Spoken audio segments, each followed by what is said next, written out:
I'm here, folks. I'm here. Don't worry. And I'm visibly here. Hey, everyone. It's Alexander the Real Mr. Robinson. Welcome to YouTube or Twitch, depending on where you're watching this. And I am. Got to really adjust this camera. That is too high. That'll have to do. Yes, welcome to YouTube and Twitch. Depending on where you're watching this, I am. I am doing Attack of the Clones on a Wednesday. It was supposed to be a Thursday originally, but now that I'm back at my full day job, I had to switch things around. So for this, I don't know what's going to happen this week, and I've said this several times. In terms of my Twitch schedule, or even just my schedule doing these watch parties, it's going to be kind of randomized throughout May. It'll go back to normal in June. So just prepare for a lot of unexpected surprises throughout the throughout this month. But yeah, doing Attack of the Clones today because I didn't have to work today, and with tomorrow's work schedule, I don't get off early enough to where I could make a 6 o'clock stream. So that's why we're doing the most boring Star Wars movie right now, Attack of the Clones. Got people in the chat right now, mainly the YouTube chat. Hopefully Twitch crowd comes in any moment. Yes, Gzilla100, I am doing 2 in a row. This was again last minute, and I apologize for this being completely randomized. Thank you, James Bond 007, for the concern. Those of you that don't follow me on Instagram, my cat of 6 years, unfortunately had to be put down Monday. She was 15 years old though, so she was pretty old, but it was sad. It was sad, but anywho, let's not. I've had my time to mourn, and I'm still kind of in disbelief, but we're here about Star Wars, not pets. Hello there, Right Guy 2015. I work over at Universal Studios Hollywood at the studio tour. That's all I will say. I don't work as a tour guide. For those of you who are wondering right now, oh cool, are you a tour guide? No, I am not. Yet, but soon. I'm planning to be a tour guide at some point. It doesn't look like the Twitch crowd's here, so I'll say this right now. For those of you watching me on YouTube, but you do not follow me on Twitch, that is twitch.tv/real Mr. Robinson. There's no the. When I'm not doing these watch parties, which are simultaneously through YouTube and Twitch, I am doing mainly video game stuff. I'm trying to get through Batman Arkham City and Destroy All Humans, but again, with my work schedule, it's pretty difficult to try to work in a stream or get back home early enough to where I can work in a stream. That is until June, when my work schedule becomes a little more easier to manage, where I actually say, look, I'm available these times, but I'm not available this time. So Twitch will get back to normal, have a normal schedule on June. And for those of you who follow me on Twitch, but you do not subscribe to me on YouTube, that is youtube.com/the real Mr. Robinson. LinkedIn message. youtube.com/the real Mr. Robinson, which is my main hub of entertainment, movie reviews, TV show reviews, and other stuff. Inside. Wow, that is a long username on YouTube. Inside Out, Vanellope and Annie, yes, parental guide. I despise Attack of the Clones. I won't say I flat out despise the movie, but it's certainly boring. It's like, out of all the Star Wars movies, it is the movie that is a struggle to watch. But I think it's better than The Rise of Skywalker, if I'm going to be completely honest. But anyway, yeah, YouTube is my main hub of entertainment. My subscriber count is still climbing. I recently passed 5,300 subscribers, so maybe we could get it to 6,000 before the month is done, or when we get finished with Star Wars. It's my least favorite Star Wars movie. Yeah, it's a lot of people's least favorites, and it was my least favorite until Rise of Skywalker came out. In terms of the live action ones, because I think everyone is in agreement that the Clone Wars movie is the worst. Which, no, I'm not doing that one. I'm not doing the Clone Wars. I'm not doing Solo. I am not doing Rogue One, unless they are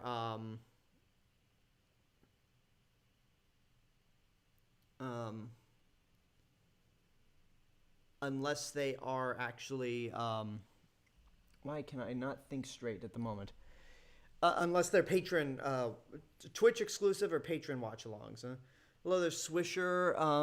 Why is there a bar? Oh, that's why. Parental guidance, no. Okay. Inside Out, Vanellope, and Annie, yes, parental guidance, no. Your username is so long that it created a bar at the bottom of my Streamlabs chat window, so it confused me. But anyway, yeah. So, youtube.com/TheRealMrRobinson if you follow me on Twitch, but not YouTube. If you follow me on either platform and you want to help support financially, that is patreon.com/TheRealMrRobinson. You can help support me for as little as $1 a month. But if you want access to exclusive content that no one else gets to see, you could go pledge up to $3 or more. But if you cannot support the channels financially, that's totally fine. Just following me on Twitch or subscribing to me on YouTube is good enough. And speaking of Twitch, when we get to the end of the stream, I want to try to raid somebody. I haven't done a raid in a long time. Welcoming some other people in the stream. Nick Sheets from Twitch, welcome. I also want to give the subscriber. Oh, Jesus, I got a lot of new YouTube subscribers within a few seconds. Oh, Jesus, that's a lot. That is a lot.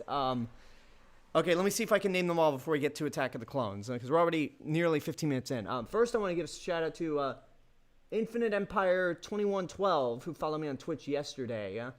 I wonder if that's a Star Wars name, but anyway, YouTube, let's see if I can get through this. King Kamel, Noob Kadi, Subliminal K-Pop, Flex Gaming, Muhammad Q Official, Aglima Music, Zenep, Sinar Pro TV, Zombie Rotten, Emin Bolat, Yusuf Tube. Sorry, I apologize for that. Oh, we got a new. Is that a new YouTube subscriber? I think that unless that's a Twitch subscriber. Oh, yeah. Yeah, the YouTube subscriber thing is going off right here. Right here, guys. It is going nuts. Good Lord, it is still going. Okay. Let me see if I can do a trick. Hold on. Woo, that did not work at all. Anyway, there's a lot of names I'm trying to get to. Oh, good Lord, there's too many to say. But I just want to know, for all of you subscribing to me to YouTube right now, thank you all so much. Definitely appreciate the love and support. It's taking so long. Yes, I am. I'm sorry, Spiders Prime. We're going to jump into the movie right now. So for those of you, again, who are currently subscribing to me on YouTube right now, thank you all for your support. You should go ahead and follow me on Twitch and keep that love going. I'll be curious to see if how far we get into this movie, and this is still happening. This is still happening right here. Anyway, I'm going to start up with the Phantom Menace. We did Phantom Menace. I am on full brain fart mode today. I apologize.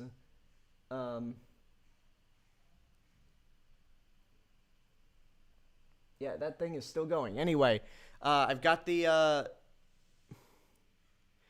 all these people are coming. All these people are YouTube subscribers, apparently, because it's listing. I cannot read. I'm pretty sure it is YouTube. Yeah, they're YouTube subscribers. Are any of them even watching the stream? I don't think so. They could be bots, but just in the off chance that they are not bots, welcome everyone. Welcome everyone to the YouTube channel. Anyway, we're going to start Attack of the Clones. Enough prolonging. We're already 15 minutes into the stream. I'm going to start Attack of the Clones right Right. Just wait for it now. Oh, damn it. All right, I'm going to start the timer again because I'm watching on the Blu-ray and it's like the 20th Century Fox logo, but it's the Blu-ray logo.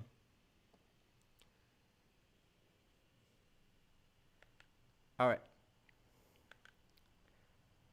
Okay, take two. Take two. I'm going to push the play button right now.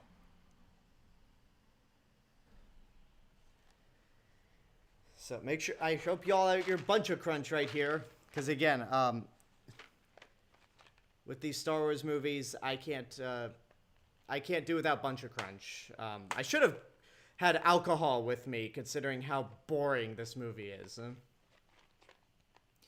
But, I mean, I'm not going to argue with any chance to see the crawl. And just that opening title screen with John Williams' score.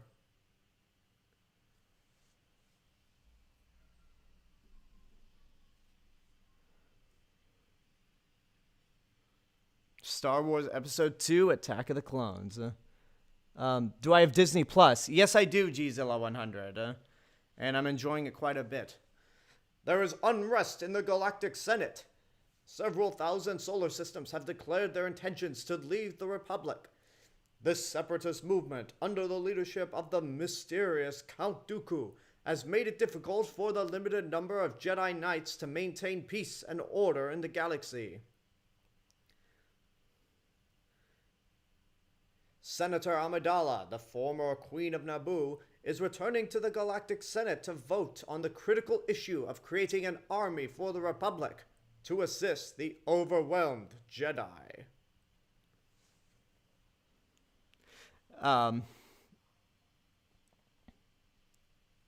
Then why am I watching it on Blu-ray? Because Disney Plus requires internet, and streaming this requires internet as well. So I don't want there to be buffering issues. Like with the Blu-ray like if the internet suddenly craps out on my PS4, which it has several times during the MCU watch parties, then I don't have to worry about it because the movie's still playing on a Blu-ray player. I love that moment where, like, it's the only time in a Star Wars movie where the camera pans up rather than pans down.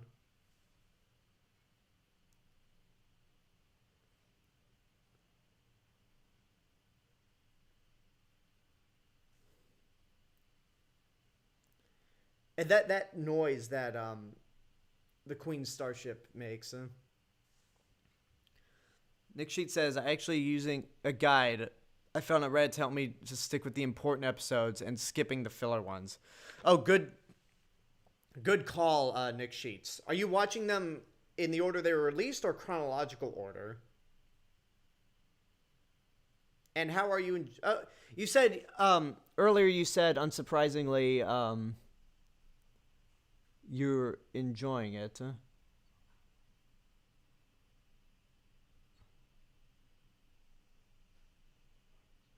Yeah, you're completely satisfied so far. That's funny. Inside Out, Vanellope. You say Rise of Skywalker is your favorite Star Wars movie. We'll get to that later on. Oh, the alert stopped.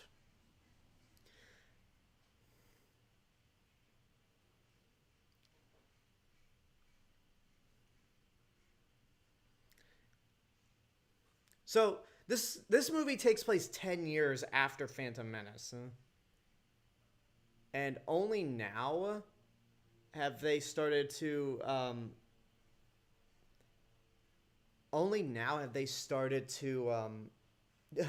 plot assassination attempt on Amidala.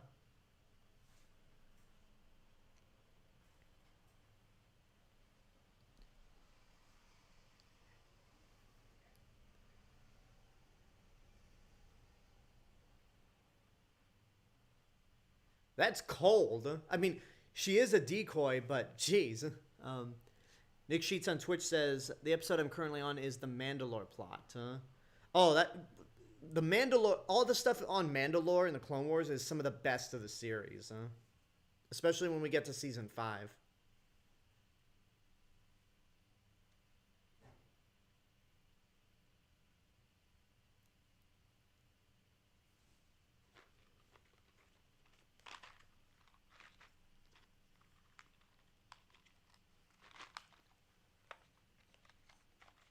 Now, is it just me, or does Ian McDiarmid look older in Attack of the Clones than he does in Revenge of the Sith? Huh?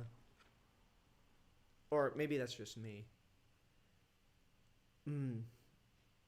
I never knew how to feel about CGI Yoda when I first saw him.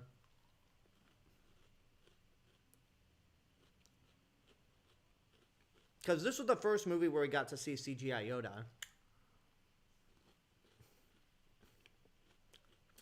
And it was jarring.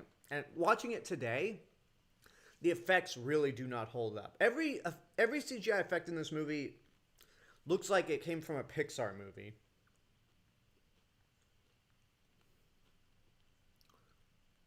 Hi, Rose Byrne.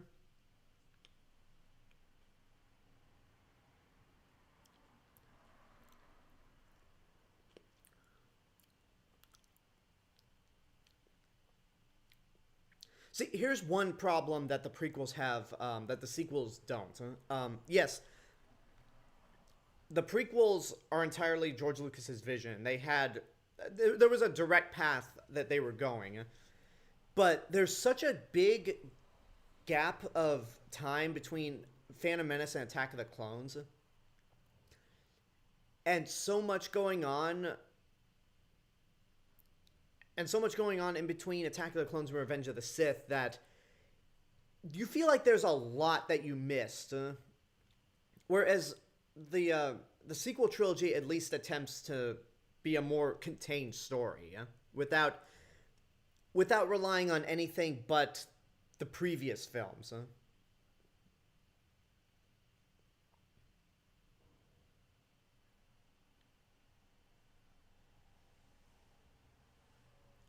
They're copy and pasting a lot of those ships in the background. Huh?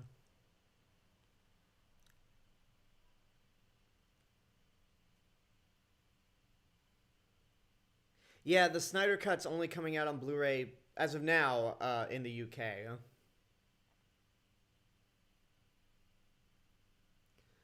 Huh? You know, he didn't get it as bad as Jake Lloyd or Ahmed Best, but while Hayden Christensen is terrible whenever he speaks in these movies, again, he probably didn't deserve the amount of hate that he got as an actor. Because I've seen movies where Hayden Christensen's really good.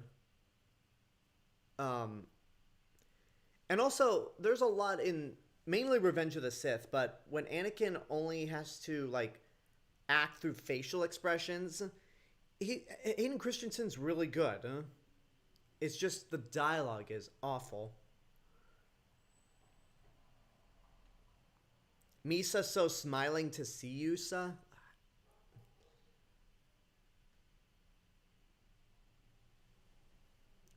Jar Jar, you know they're my friends also, you dumb bastard.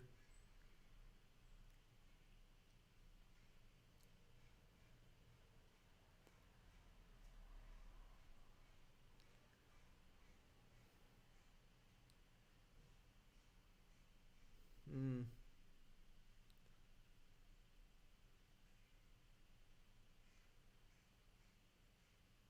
And you're creepy.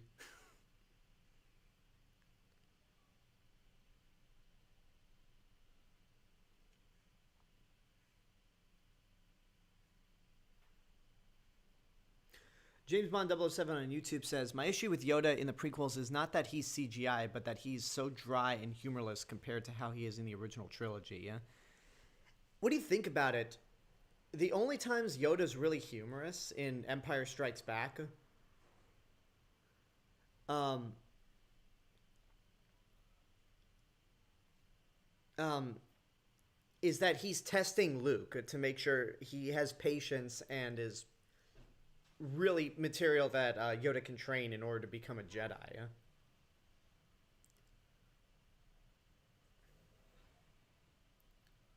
So I don't mind that Yoda is humorless here.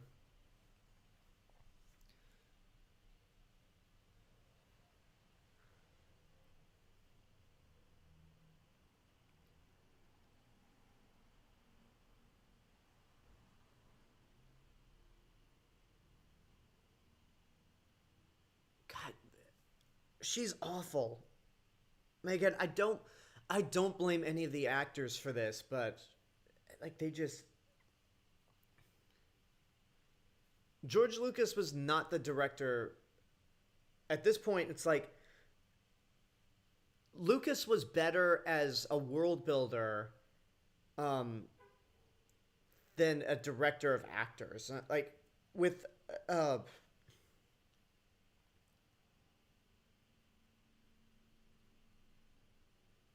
with American Graffiti, THX 1138, and the first Star Wars, he was good with actors, but with these prequels, he just lost it. There's some actors that are good, but when most of the cast is pretty flat, that's on him.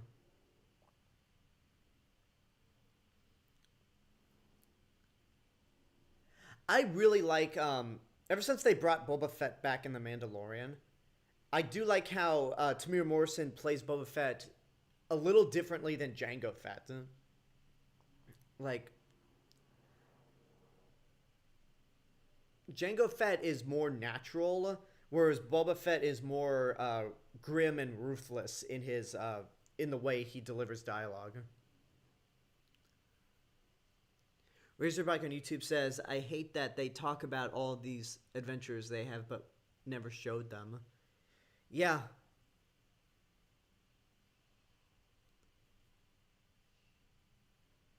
that is an obvious green screen.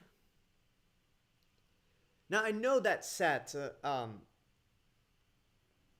I know the set that they built was practical, but but obviously the outside the windows are CGI and green screen. But for some reason that shot right there, it looked so fake.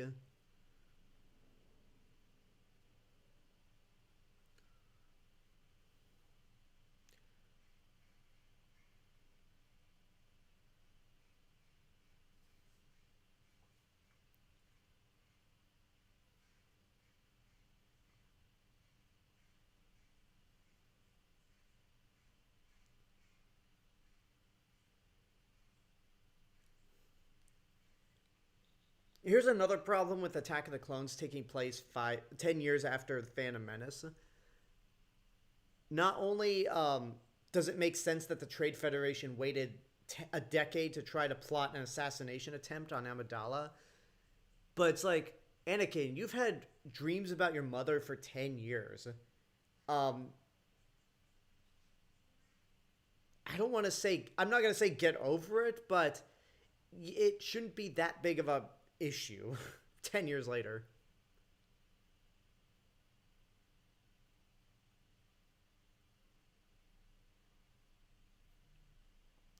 I'm not sure whether or not this is true, but a lot of people say that The Empire Strikes Back is the only really good Star Wars movie and that the first one was saved in the editing room.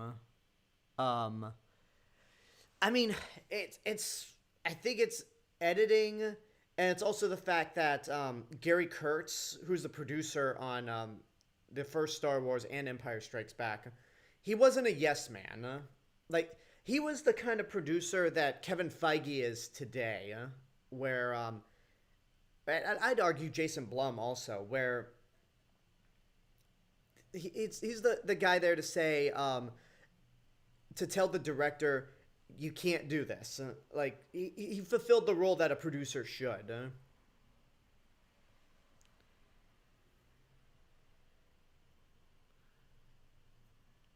And again, I think there are more good Star Wars movies than bad.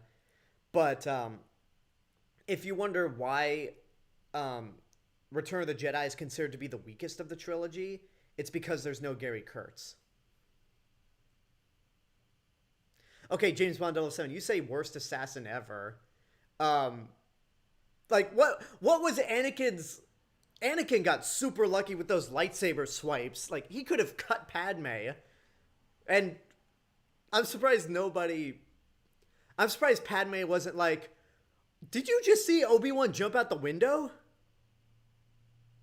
I keep forgetting that Rose Byrne is in this movie. Like, she doesn't have much of a she's... This must have been before her career took off, huh? Oh, by the way, this music playing right now, you'll hear it in Harry Potter and the Chamber of Secrets at a lower pitch during the Quidditch match. Which Chamber of Secrets also came out the same year as Attack of the Clones and was also scored by John Williams. Like, John Williams had a busy year in 2002. What the? There was Attack of the Clones, Chamber of Secrets, Minority Report, and Catch Me If You Can. Jedi Voodoo. Or Puju, huh?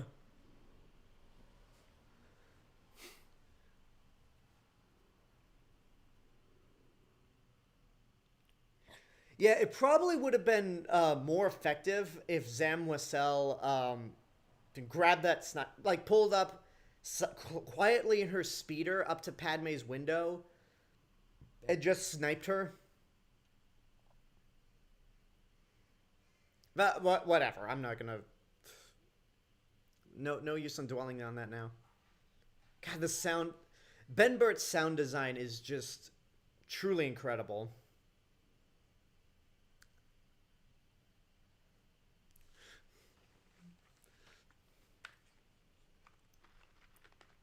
Yeah, if you ever watch Chamber of Secrets again, which we're going to do once Star Wars is done, that piece of music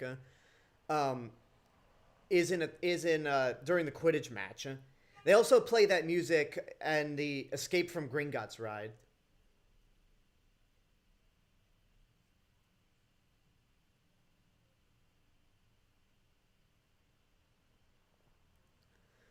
Okay, that line of "I'm sorry, Master, I couldn't find a speeder that I really liked." That's not what we saw. We saw that Anakin had no problem finding a speeder. Like, he picked that one immediately.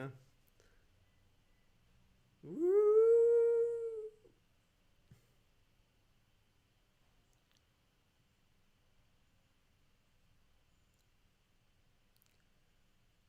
Boy, that's a big ship.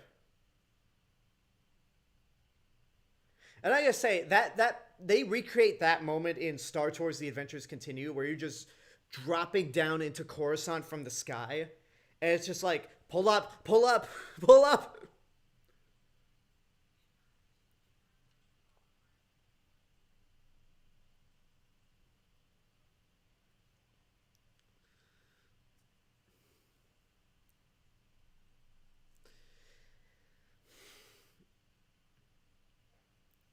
It's a shame we don't visit the underground of Coruscant.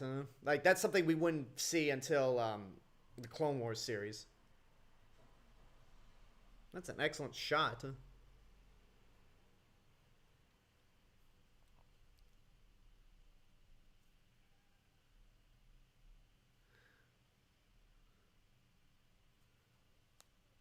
Uh, Spiders Prime on YouTube says, "Boy, I wish that we could get an Obi-Wan Anakin show set between episodes 1 and 2." Um, yeah, I wouldn't mind seeing that. But then again, I always thought it was a terrible idea to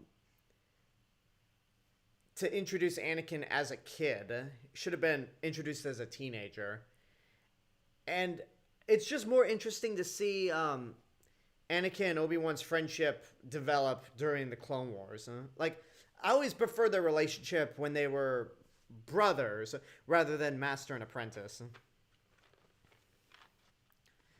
Gzilla100 on YouTube asks, "Have I seen the original Mad Max?"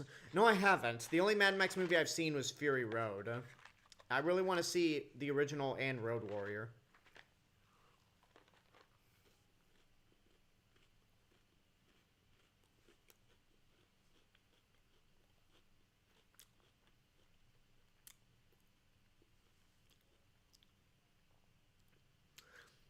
So wait, is jumping out of speeders a common occurrence with Anakin? Because Obi-Wan said that so casually, as if this has happened again and again.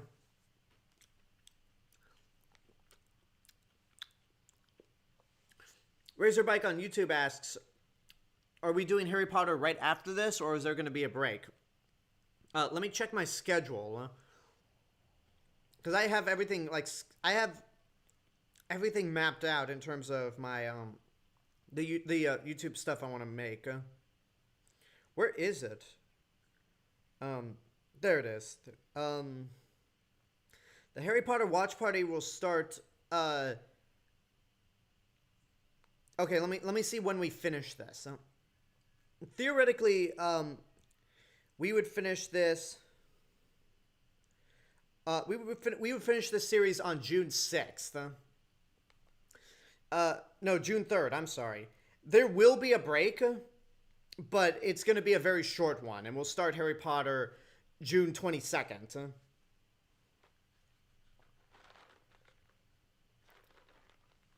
So it's not going to be as long a break as between the MCU and this. Yeah, we don't visit the underground of Coruscant, but we get to see, like, the street level.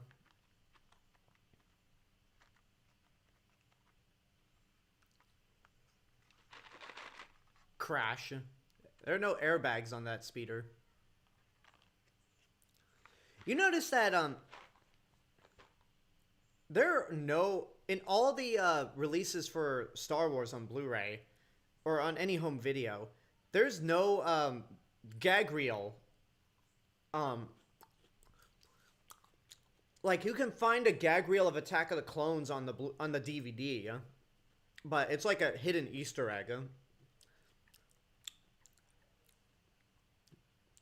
And then there's some stuff for Revenge of the Sith in terms of a gag reel, but again, it's hidden. And The Last Jedi is the only other Star Wars movie I can think of that actually has a gag reel.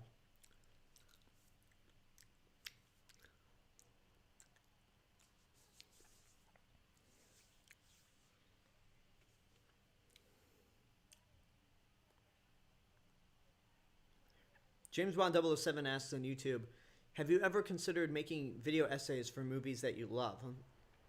Sometimes I do. Foreshadowing. Because you're the closest thing I have to a father. It's my nature as an angsty teen to not listen to you.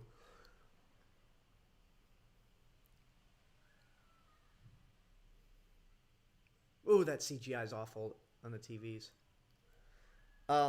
But yeah, I know there are several other people that could do video essays better than I can, like Lindsay Ellis. The best thing, like, if I'm ever going to do video essays for movies, I need to improve my writing skills, because the way I do movie reviews is I do it more like a stream of consciousness conversation. I think that Twi'lek that that Anakin passed by, I think that was Katie Lucas.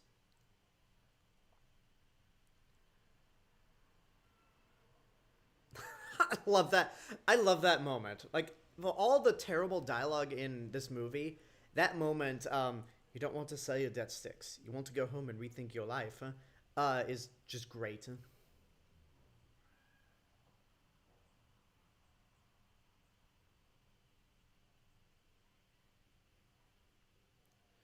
Okay, so does this moment imply that Anakin's desperately trying to find her, or he just doesn't care and is just willing for Obi-Wan to get killed? Because that's what John Williams is implying when they show him. Hi, Anthony Daniels.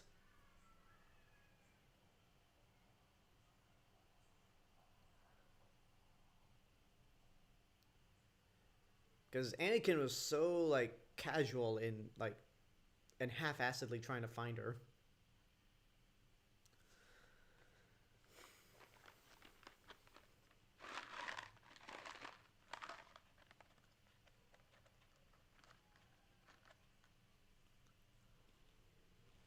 Tell us now.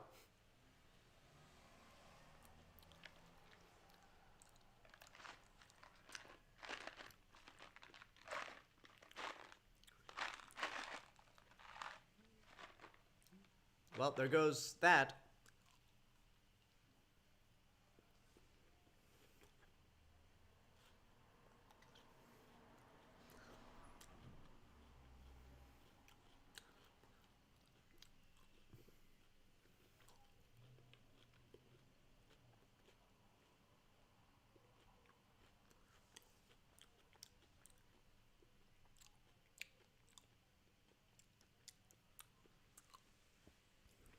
Oh, Ahmed Best was in the crowd also. That's cool. There's a there's a dinosaur Jedi in the background.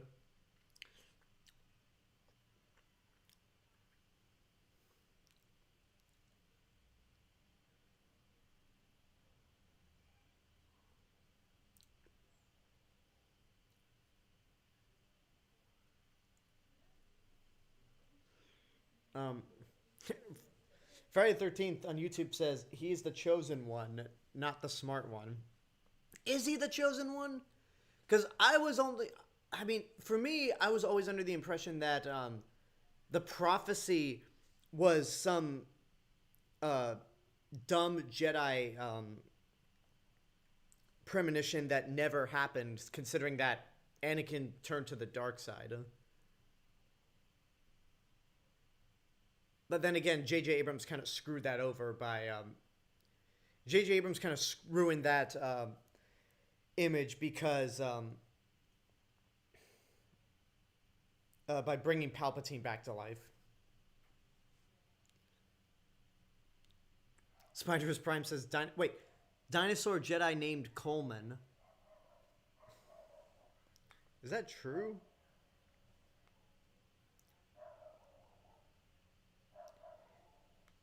Well, I don't know about that.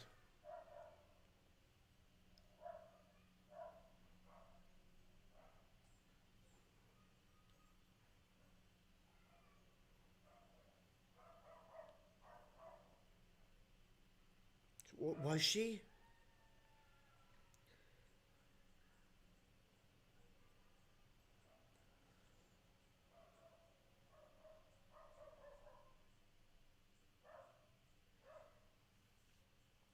Um, Friday the 13th on YouTube says, do you know that Carrie Fisher was a script doctor for Attack of the Clones? Um, okay, I'm looking this up on the Wrap.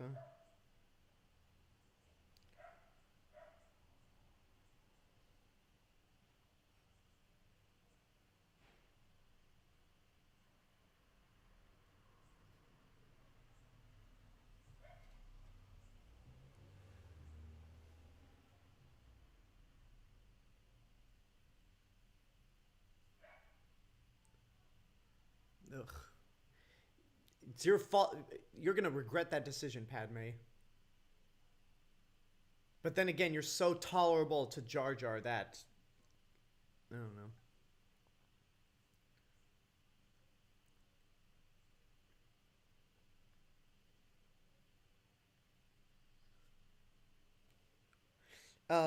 Okay, here's what the Wrap says.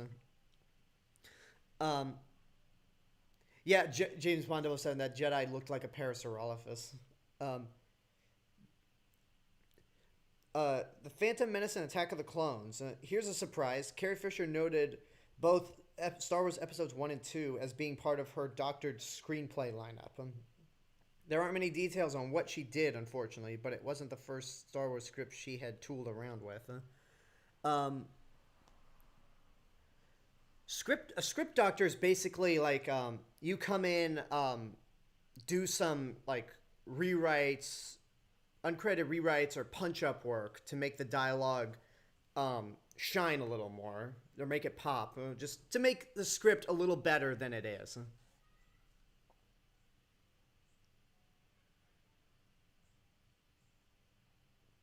I don't know, but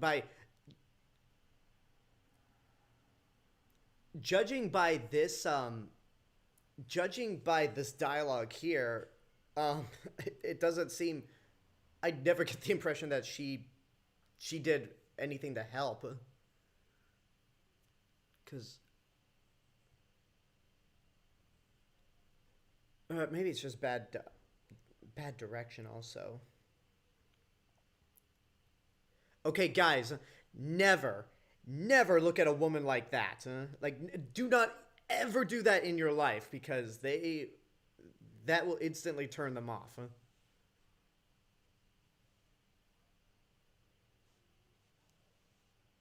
Um, yeah, he was the chosen one until. Yeah, technically, Anakin did bring balance to the Force at the end of Return of the Jedi, until the Rise of Skywalker happened. Rose Byrne looks older here than she does later in her career. Like, she looks older here than she did in X-Men First Class, which came out 9 years later. Razorback on YouTube summed it up perfectly. A script doctor is a writer, playwright, hired by a film, television, or theater production to rewrite an existing script or polish specific aspects of it.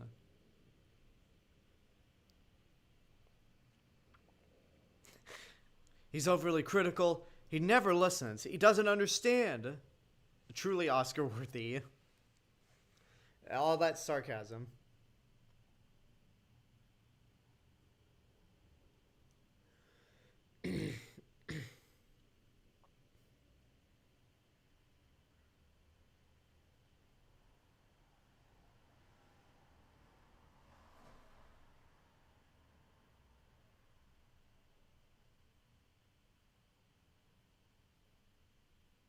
R2 caught up quickly.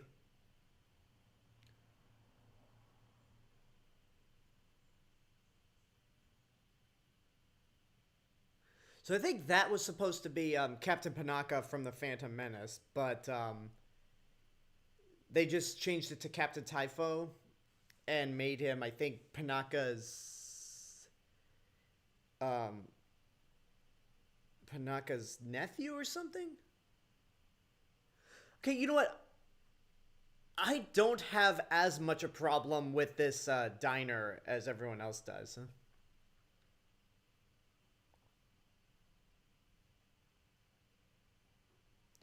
I mean, yeah, it looks like something. It doesn't look like anything otherworldly like the Mos Eisley Cantina. Um,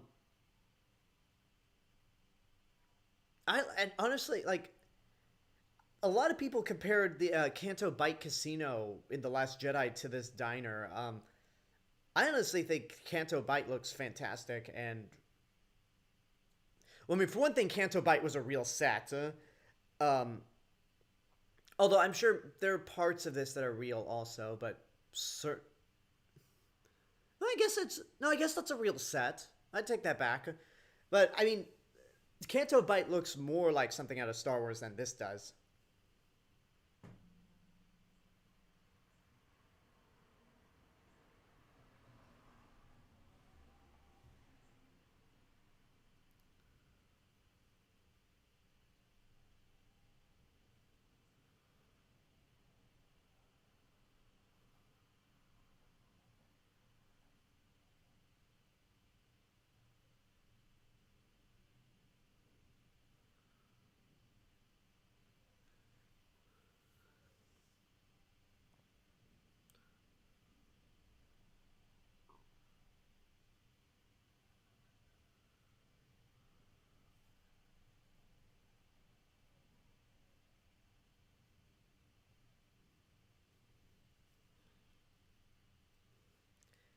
James Bond 007 on YouTube says, I never understood the choice of having Anakin have these weird, creepier vibes, stares, or glances.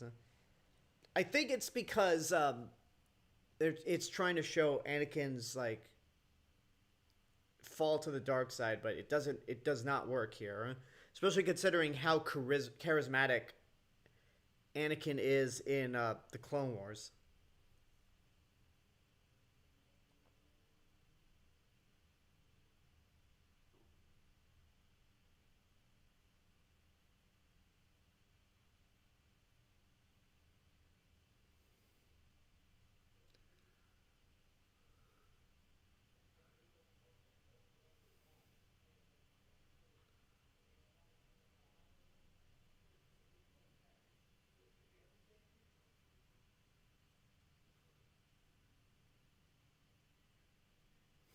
I like how that line pops up as a meme on Wikipedia whenever there's an article that's on something that's on continuously being developed. I think that youngling was George Lucas's son that gets killed in Revenge of the Sith. How many Oscars did this get again? Asked Gzilla100 on YouTube. It got nominated for some Oscars. Like, I think it got a sound nomination and visual effects, which, good lord, the visual effects here are not Oscar worthy. But it won 2 Razzies for Worst Supporting Actor, Hayden Christensen, and Worst Screenplay.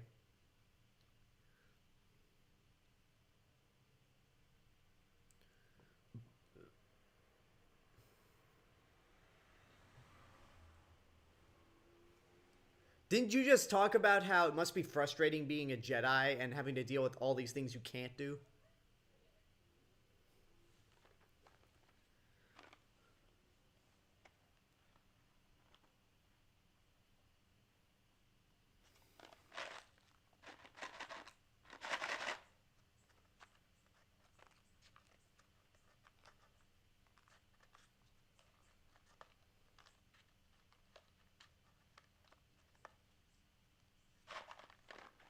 Yeah, that's a creepy line. I'm sorry, John Williams. I know you're trying, but no amount of beautiful music can convince me that this is a romantic moment. Oh, there's Ayla Secura in the background.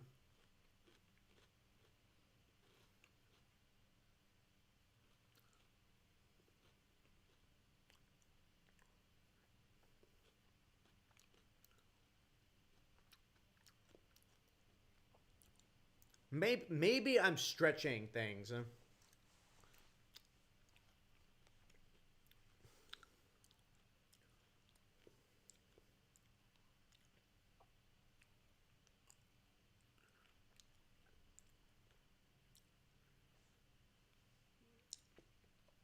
This might be a big. No, it is a stretch. Because there was a Tigrada youngling, which is the species of aliens that Shakti and Ahsoka Tano come from. And I thought to myself, is that Ahsoka? But Ahsoka would be a lot older at this point. Ahsoka, by the time of Attack of the Clones, would be a lot older than these younglings here.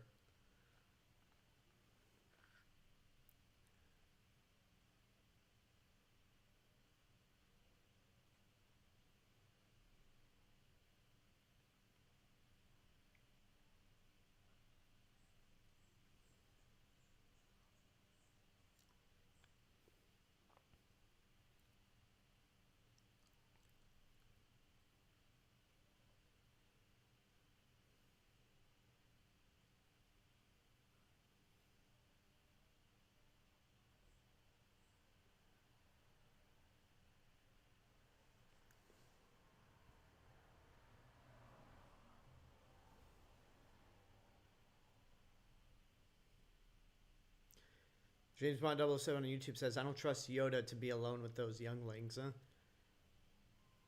Okay, yeah, you're going down some creepy routes. And the doors are wide open, so any Jedi walking through can see what's happening. James Bond 007 also says, Godzilla King of the Monsters was nominated for a Razzie, but it didn't win it. Yeah, but I don't... Who takes the Razzie seriously anymore now? We're back on Naboo. Which, unlike in Attack of the Clones, whenever we're on Naboo here, things move... Which, unlike the Phantom Menace, I'm sorry. Things move slowly. Slower than ever.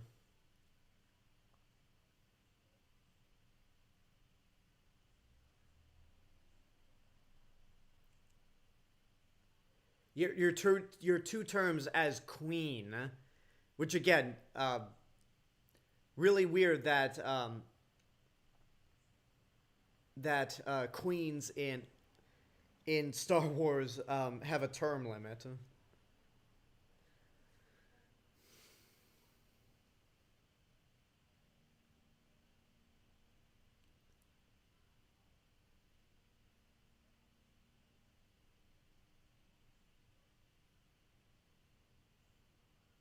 But hey, at the very least, Naboo's a progressive planet. They only women lead it.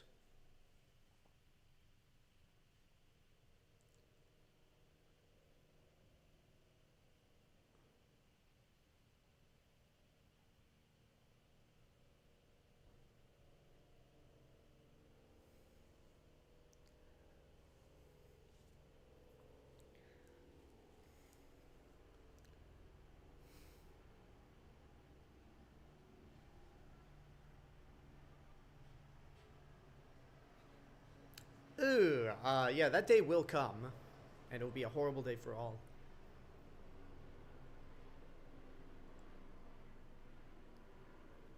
Wow, way to shoot him down, Padme.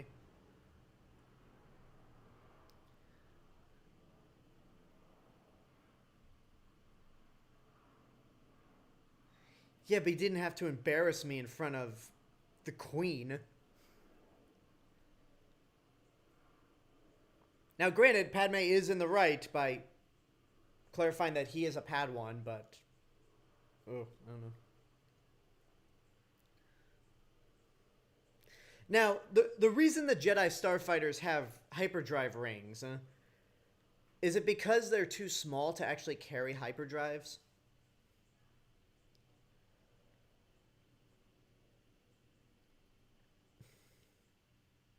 There's R4 P17.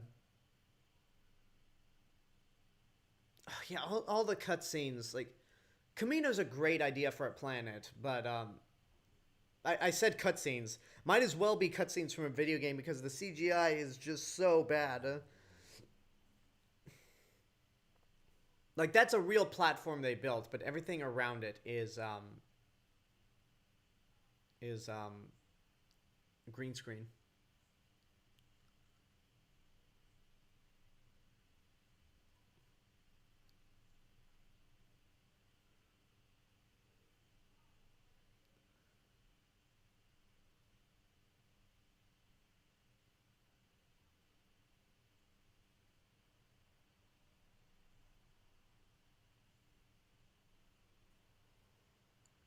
So, are there no Kaminoans anywhere else in the galaxy? Because it's weird that the Jedi would go, or some Jedi would go, "Oh yeah, this planet doesn't exist."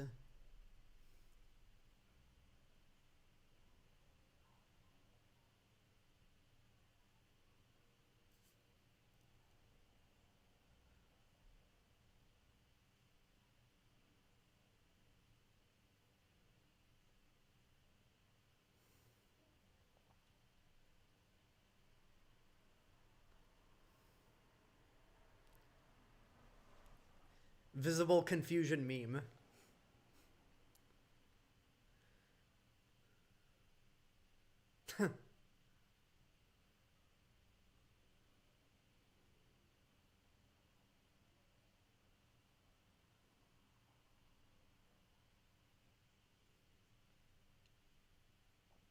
And see, yeah, right here, there's all this backstory that we would get context for until the Clone Wars, which, again, say what you want about the sequel trilogy, but they did make a self-contained story. It ended terribly, but it was a self-contained story. And if there's anything that it needed in terms of like backstory to understand what was going on, it was just the movies.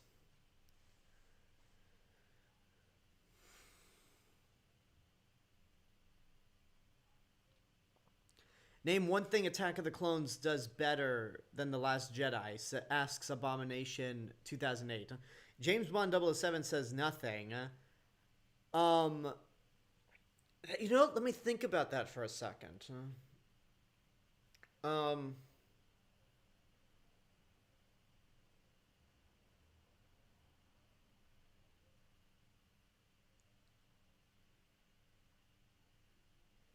I'm not going to say Attack of the Clones does this better than The Last Jedi, but I think The Last Jedi's humor doesn't work all that well, and I don't know. Oh, here comes some Oscar-worthy dialogue right here.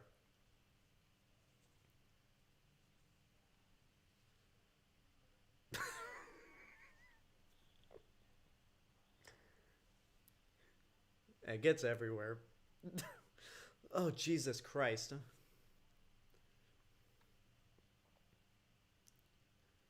Anakin, stop looking at her boobs. Eyes up, Anakin. Eyes up. Eyes up. Stop. Anakin, stop touching her. Stop touching her. Stop touching her. Stop touching her. You're creepy, man. Jesus Christ. It's this moment right here, more than anything, that makes me go,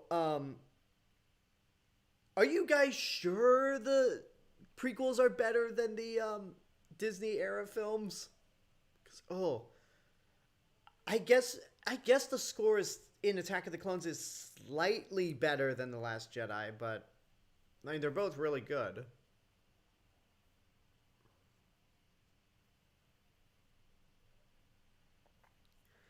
Abomination 2008 says Phantom Menace versus Attack of the Clones versus The Rise of Skywalker. Phantom Menace is the best of the three. I like Attack of the Clones slightly more than The Rise of Skywalker, mainly for nostalgia purposes.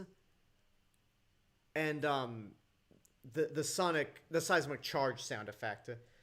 But Rise of Skywalker is just so unimaginative and bland and just heartless. Turn Jenkins on YouTube asks, who's being a creep? Anakin Skywalker is.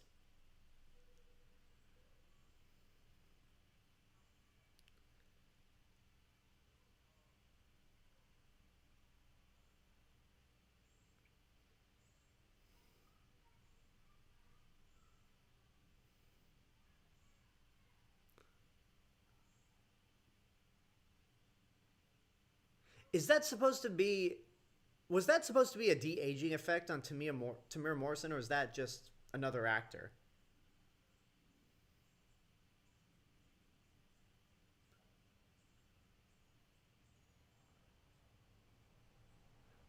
That one probe just stopped for a second to look at them and just flew off again.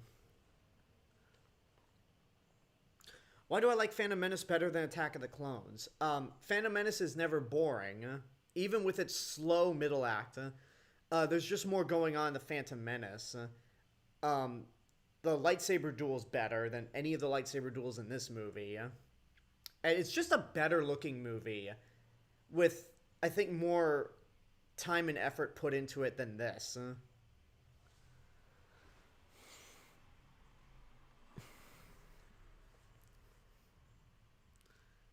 Again, they couldn't have made one... Did every single clone have to be CGI? I get in large crowds to make CGI clones, but there's just a sense of laziness to this movie, I feel like.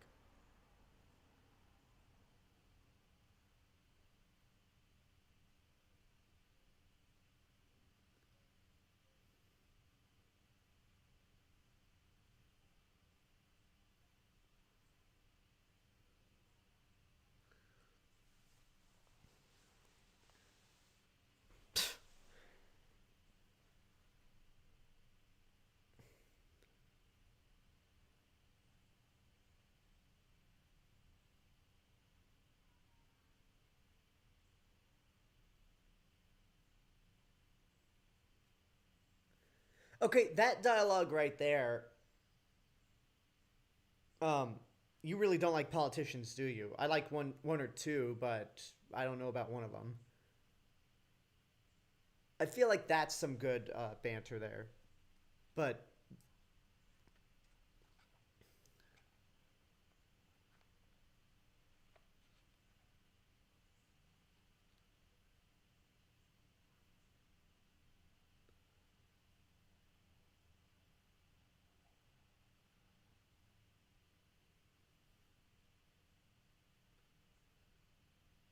yeah, there is some foreshadowing to his fall and what he would become eventually.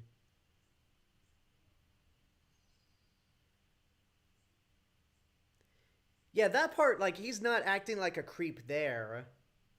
Um, this romance could have worked, but there are just too many scenes where Anakin is just way too creepy. Oh boy, look at this. Like, you talk about some terrible CGI. Look at the awful CGI Anakin here. Ooh. And when I say ooh, I don't mean that ooh when Anakin fell and got stampeded on. I mean ooh in the sense that, ooh, Lord, that CGI is awful.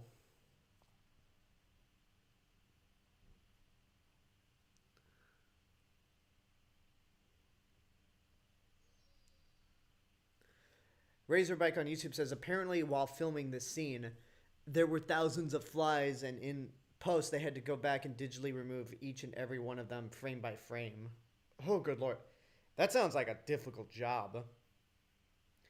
I guess it's the same story within The Last Jedi when they were filming on Skellig's Island. Um, they were filming at a time when there were millions of, like, a ton of puffins everywhere. So rather than, like, trying to digitally erase them all, that was basically the reason why porgs exist, because there were puffins all over the island, and they just replaced them with, they just digitally inserted porgs into their place.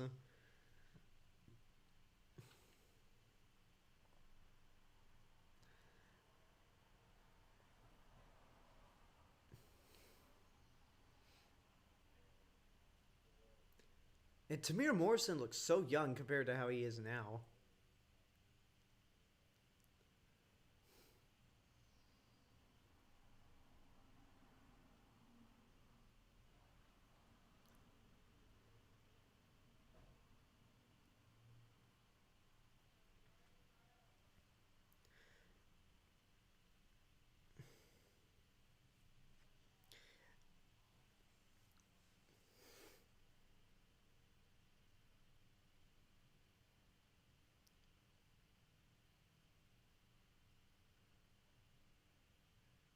Yeah, there's nothing suspicious about that Mandalorian armor at all.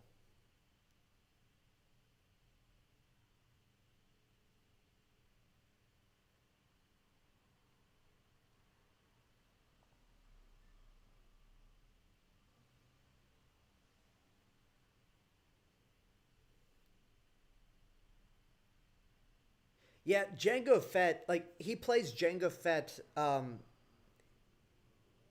just more like a businessman. I don't know if that's the right term, but like he seems more civilized. Whereas when he plays Boba Fett in The Mandalorian, he's more barbaric.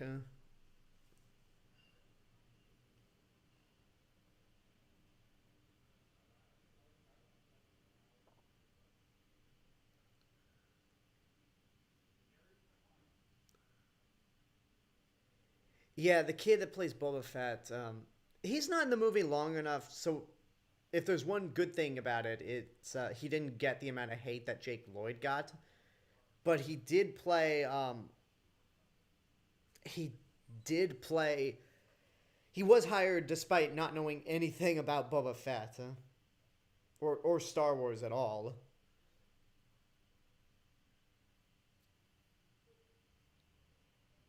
So much weight.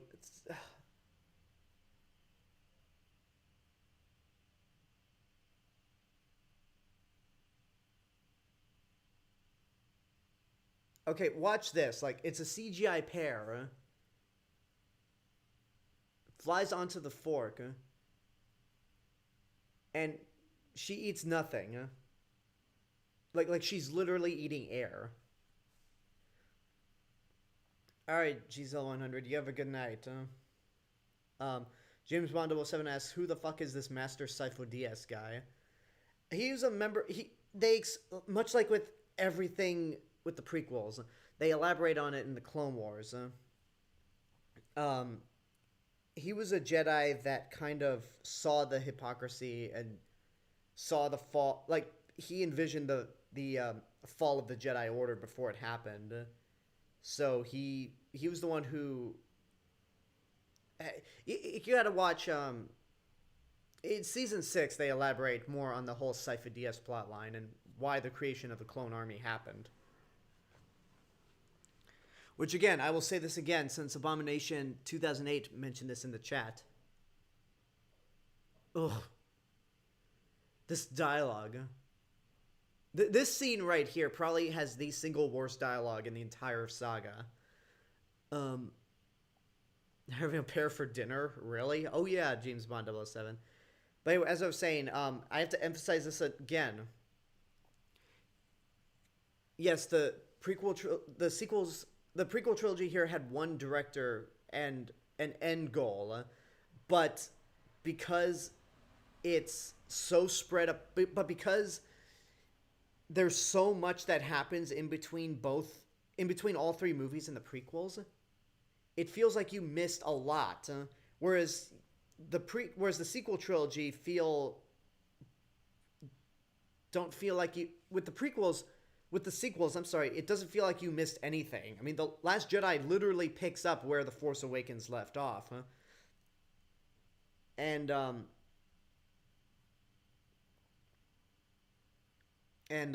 Rise of Skywalker only takes place 1 year after The Last Jedi.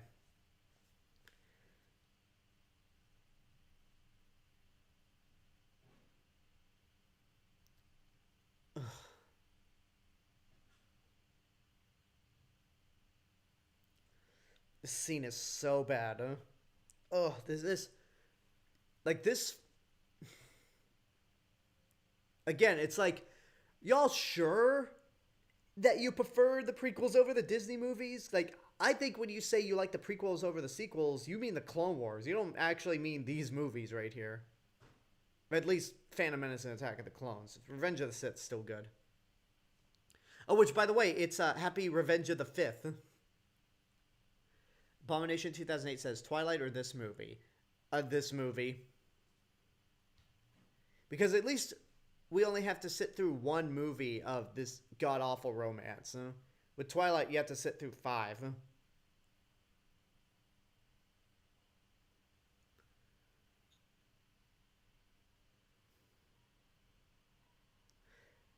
James Bond 007 on YouTube says, I've only seen the Clone Wars movie and the micro-series by Jenny Tartakovsky. Yeah?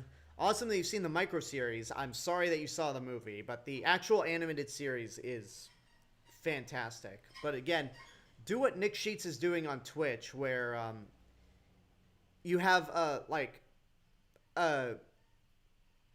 you have a plan to watch all the arcs that matter and not any of the filler, because there's a lot of filler in the Clone Wars.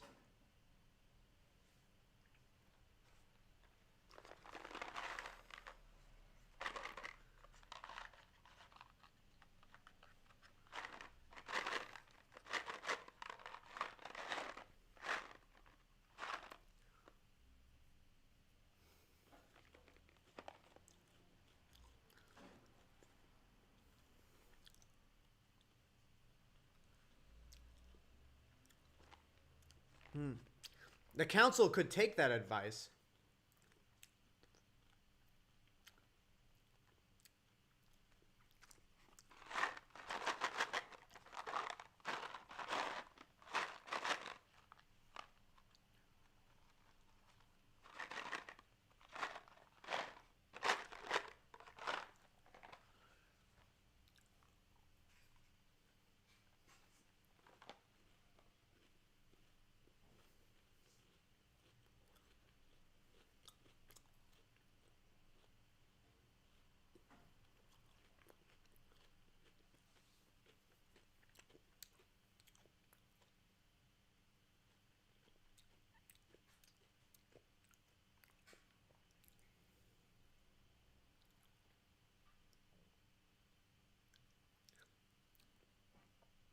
Again, like I said yesterday, Mace Windu is the poster child for everything wrong with the Jedi Order.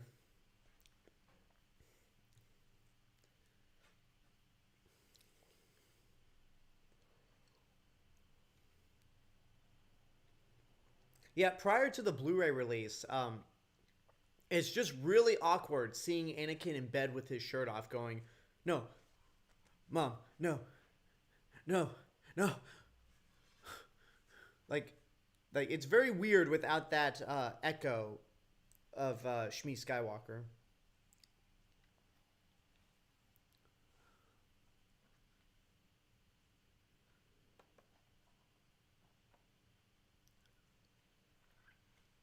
Abomination 2008 asks, "What do I like about the movie?" Well, I like I like John Williams' score. I like Ewan McGregor's Obi-Wan Kenobi. I like the action scenes, even if there's no substance to them. Um,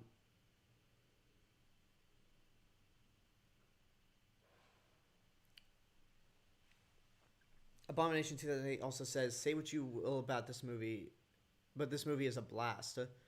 Oh no, it's not. It's so boring.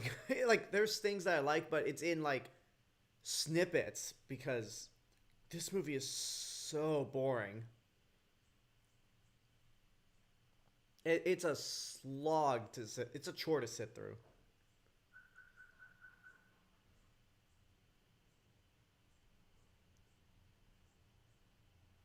Anakin, I just said I'll go with you.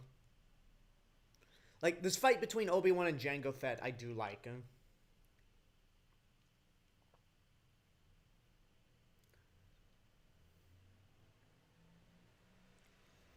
Even though there are points where Obi-Wan's clearly there are points there, small points, and it's very nitpicky where Ewan McGregor is not trying to block Jango's blasters.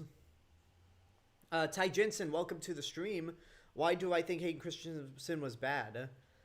It's more the way he's directed and the terrible dialogue that he's given in this movie. Yeah? Because there are other non-Star Wars movies where he's actually a good actor. Not great, not a great actor, but he definitely is capable. Okay, one blaster flew away. Jango should have another.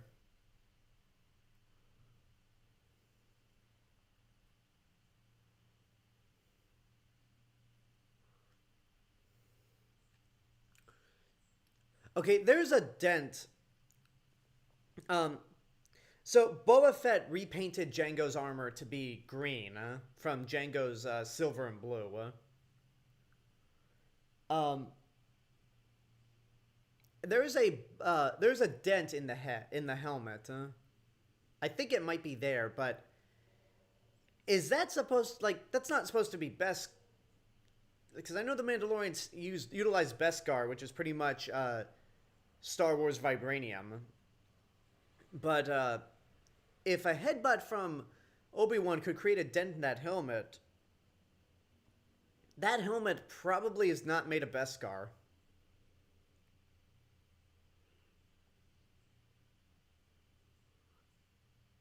Yeah, James Bond 007. Obi-Wan managed to miss a lot. He had a lot of close calls.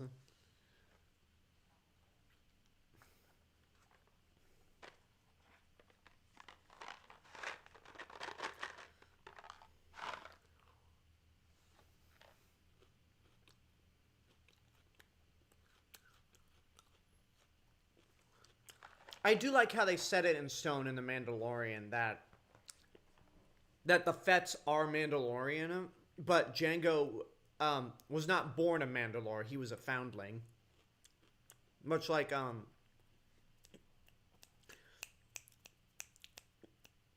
what's his name? Din Djarin.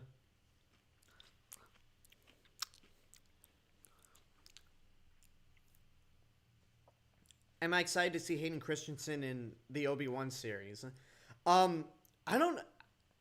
Is he just going to be in the Darth Vader suit? Unless it's flashbacks. I mean, the series is being headed by Deborah Chow, who directed some of the best episodes of The Mandalorian, but has also directed a lot of TV show episodes, including Better Call Saul. So, I think she can make Hayden Christensen give a good performance, but I also wonder, are they going to do flashback scenes with Hayden Christensen? Because if not, then he's just going to be in the Darth Vader suit the whole time.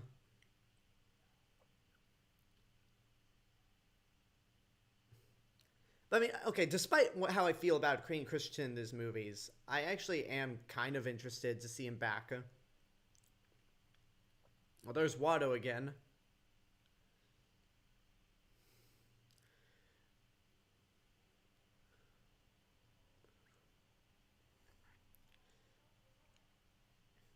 And also, I do not take Imperial credits. I apologize for that.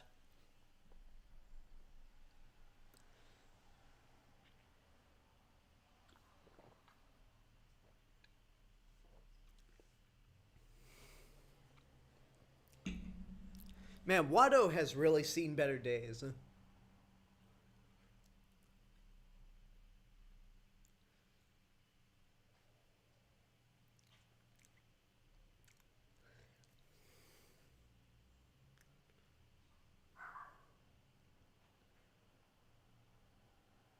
And besides, I don't do that. Ask a Sith. Or a Mandalorian.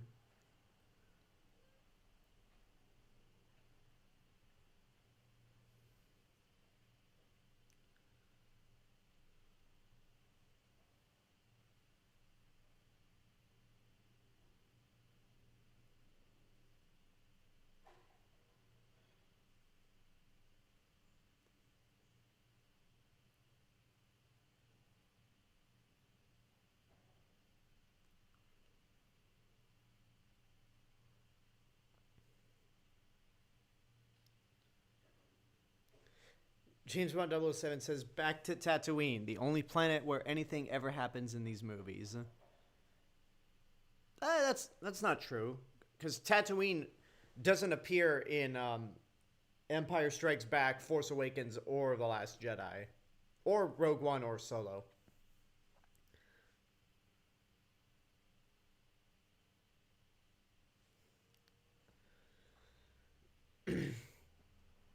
I really like the Geonosis. I really like the chase to the asteroid field, even if the asteroids look like out of a Pixar movie.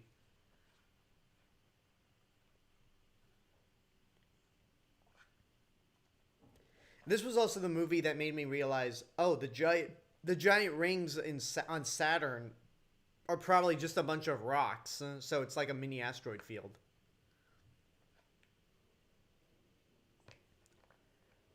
Okay, everyone quiet here. Oh, that sound effect is music to my ears. That's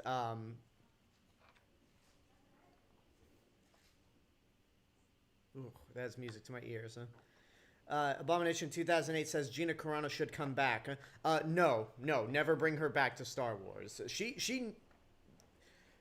You say a lot of stupid things, and you compare being a Republican to today to being a Jew during the Holocaust. You're gone, and plus Gina Carano's just a horrible person anyway.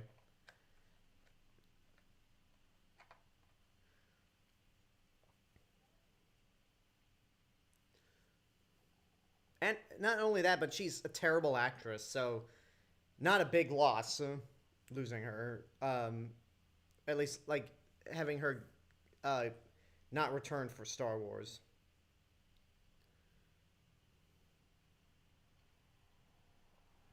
Fire! Jesus, that... Ugh. Like, that line delivery, yeah? It's like somebody who's trying to shout but doesn't want to shout too loudly.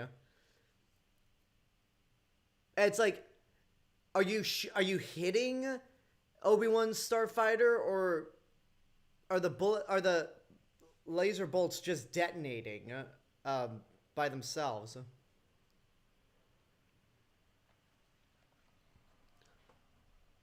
There goes a concussion missile. A really smart concussion missile, I gotta say, because it is just... That missile is not letting up. They even followed him through that tiny hole in the asteroid.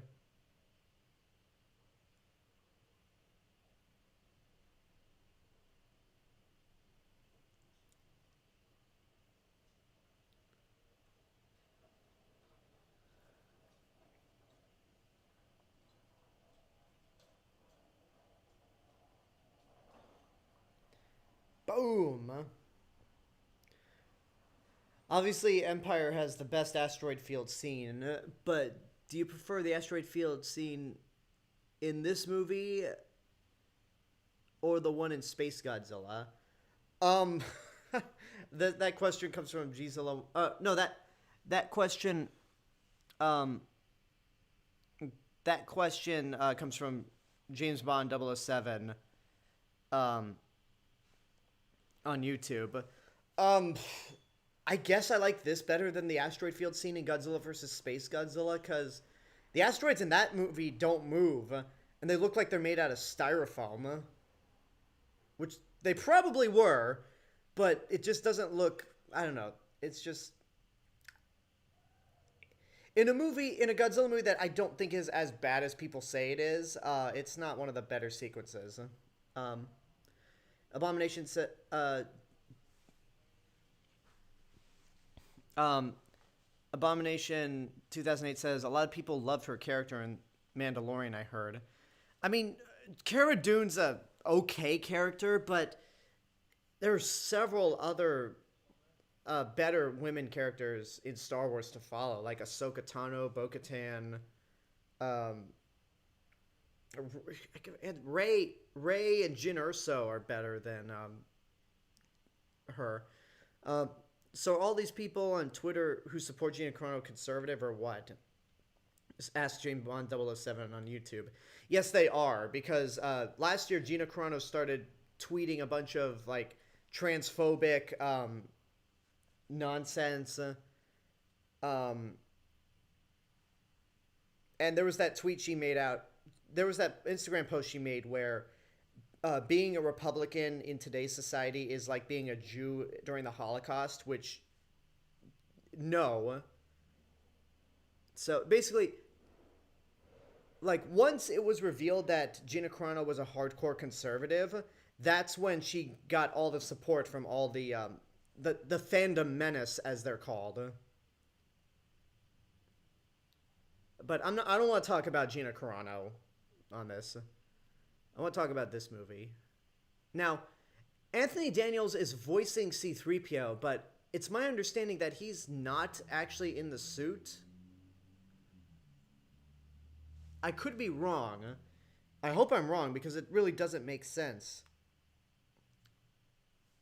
Oh yeah, these two are back in Obi-Wan. Man, Joel Edgerton looks so young.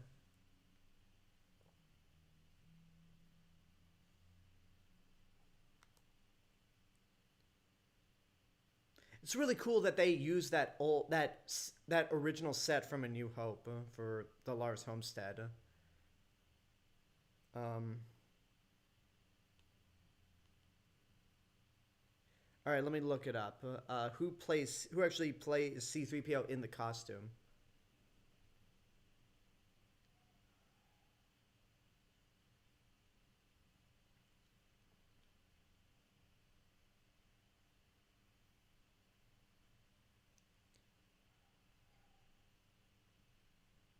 Okay, here's something interesting about people who auditioned for Anakin Skywalker before I get to C-3PO. Paul Walker was in consideration for Anakin Skywalker, which I don't see Paul Walker as Anakin Skywalker at all. Also, Colin Hanks, according to Wikipedia right here, Leonardo DiCaprio also met with Lucas for the role, but was definitely unavailable, according to DiCaprio's publicist, Ken Sunshine.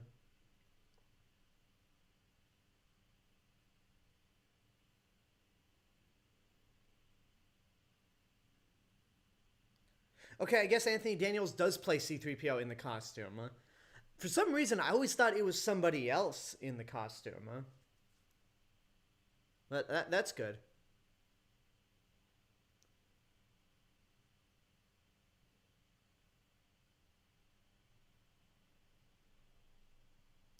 James Bond also says, of course, that's what Padme wears. She always has some wardrobe. Some, like, outlandish wardrobe ready to go.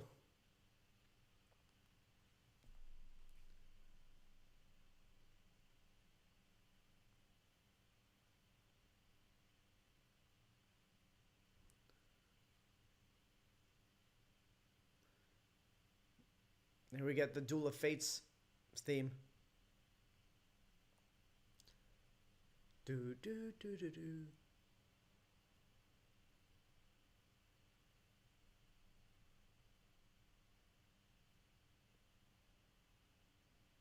It's nice to get a different look of Tatooine than just like a desert wasteland. Then again, Jakku is more of a desert wasteland than Tatooine is, because it's literally a junkyard planet. And then we get the immediate distinction between Tatooine and Geonosis. Like, Geonosis looks like Mars covered with hives.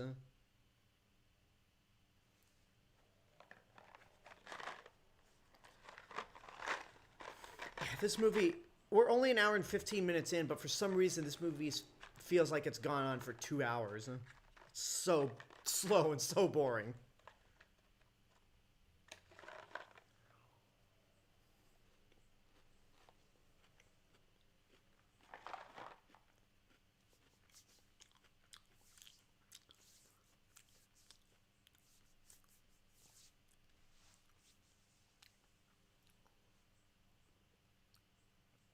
There's some B-1 battle droids.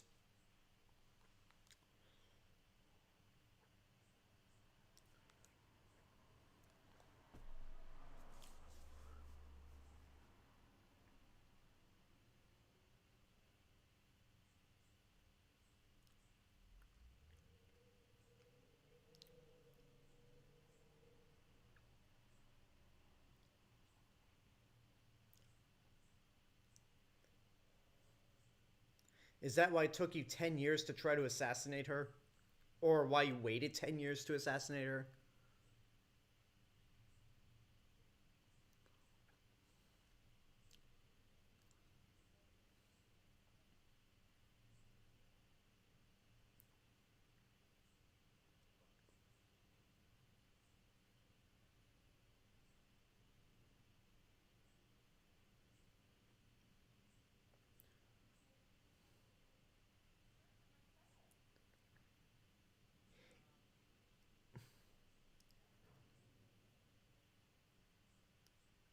Good lord, the members of the Banky clan have such squished heads.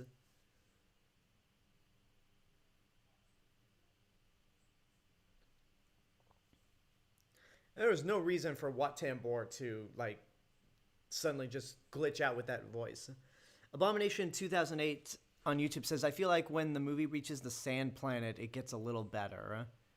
Which sand planet? Tatooine or Geonosis? Well, I guess we reach both planets around the same time.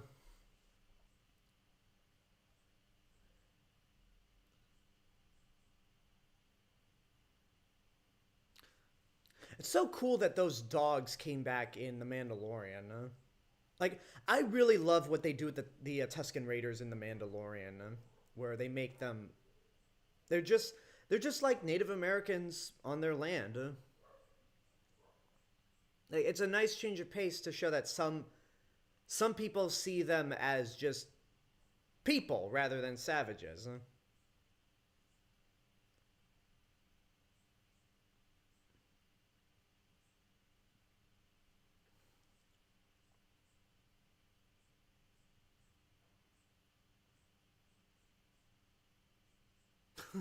I'm sorry, like, she's... The actress that plays her is just awful.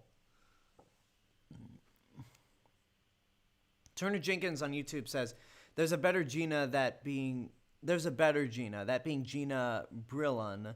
She's pretty funny. I saw her at the Gabrielle Fluffy in Nagla show back in 2019. It was funny.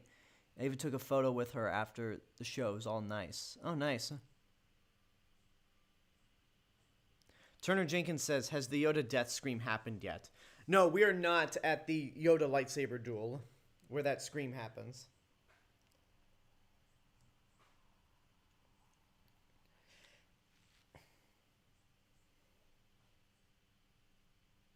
I used to have a toy of that dog as well. Like, I had a lot of Star Wars toys when this movie came out.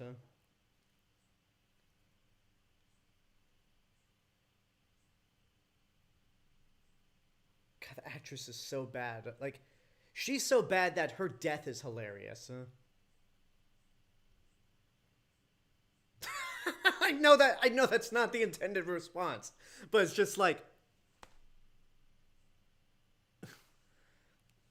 Now, for as bad as Hayden Christensen is in this movie, well, I just answered it for you, Abomination 2008. I think it's hilarious.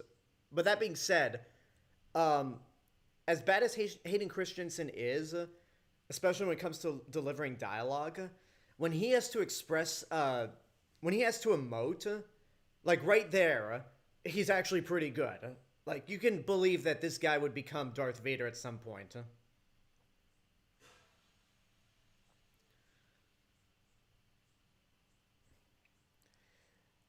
But unfortunately, we have to cut away.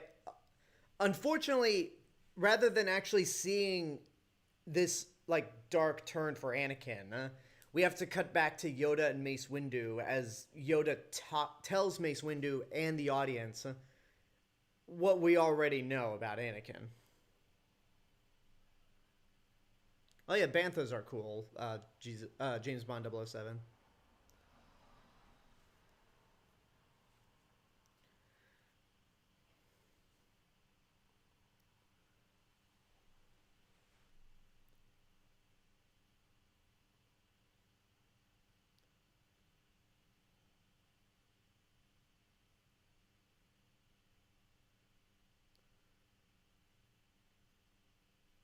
Yeah, Hayden Christensen can act well in these movies with facial expressions, not with dialogue.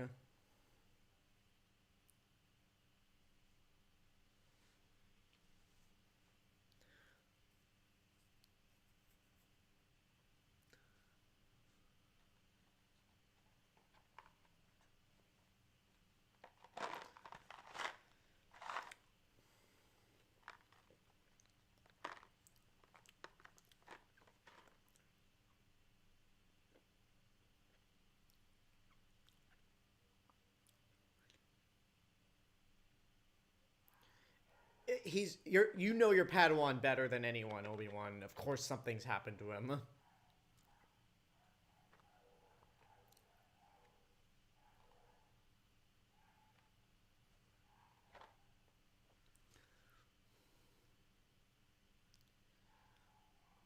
Um, James Bond 007 says, also the comparison you made between the Tuscan Raiders and Native Americans, like, damn, that's deep. I never thought of that. I mean, I'm not the first one to point that out. Um, like, we've always been, up until The Mandalorian, we've always been depicted, we've always seen the depiction of Tuscan Raiders as savages and just monsters. But the Mandalorian puts a nice twist on it, to where it's like, hey, they're just people with families as well, and they just have their land. Oh, I'm sorry to hear that, Turner Jenkins. Well, I hope you have a good night. Oh yeah. In addition to being Revenge of the Sith, happy Cinco de Mayo, everyone.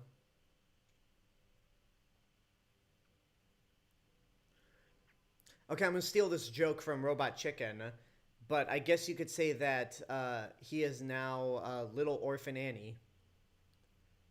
There's another set from A New Hope.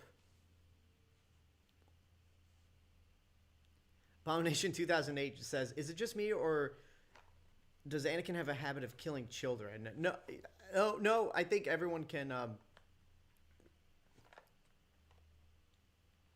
I hope. I think everyone's well aware that Anakin has a child murder problem.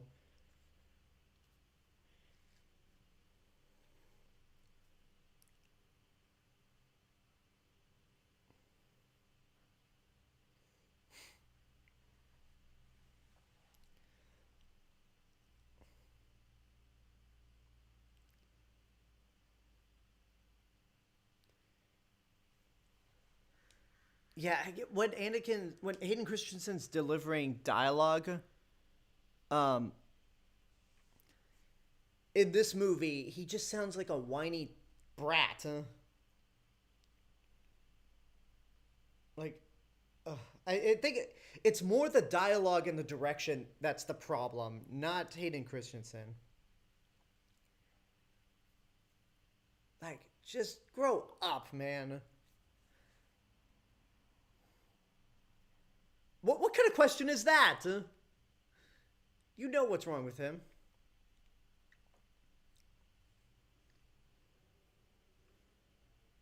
I hope you didn't kill them all. That means they're all dead, right? Well, hopefully you just killed the men. Hopefully you just killed the men, Anakin. Oh no, please don't tell me you killed the women. Does that mean you killed the children also? But they're people. Okay, well, at the very least, you didn't hate them. Hopefully you... Okay, well, we lost you on that. By the way, that joke, it's not word for word, but if you watch Practical... If you look up Practical Folks, Drunk Star Wars, James A. Janice does something very similar to that in their drunk watch along for Attack of the Clones, and I think he did it way before this, and that's where I was copying him. But ever since I saw that, I could never take that moment seriously. Um,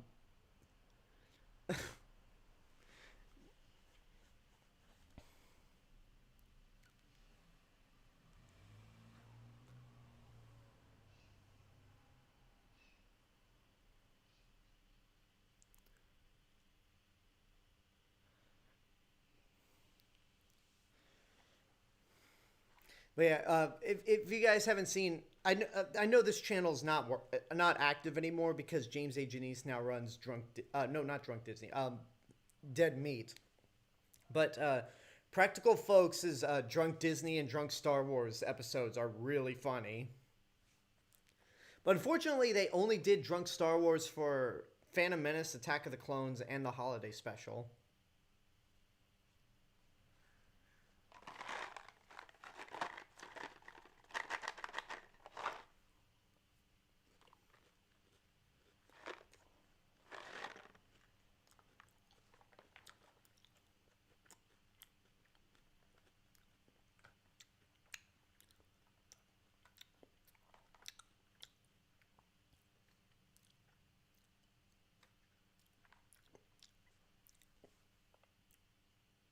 Poor Anakin.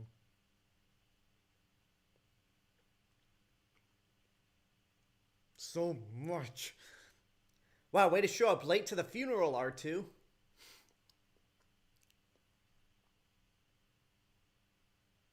I'm on this planet with you guys?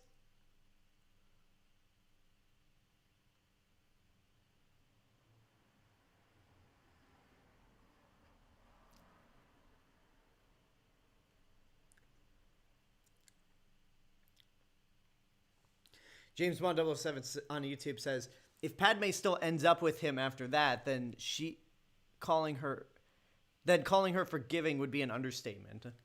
Oh, again, in the Clone Wars, she is very tolerable of Jar Jar's foolishness. So, I guess her marrying Anakin at the end after slaughtering all those Tuscan Raiders would make sense why she's so tolerable to Jar Jar.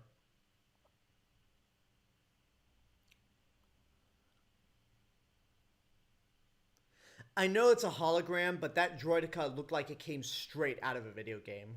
Like, it didn't even look fully rendered.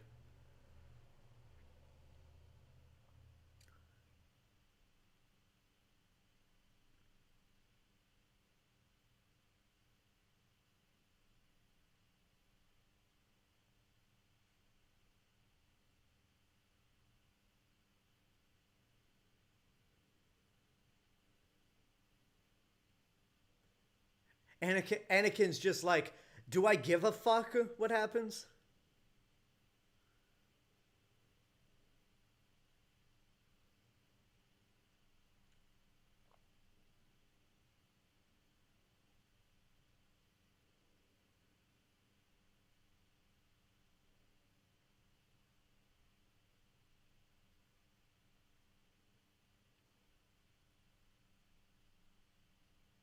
Ooh, that That must be... That's a blue screen effect through the windows, and ooh, it does not look good.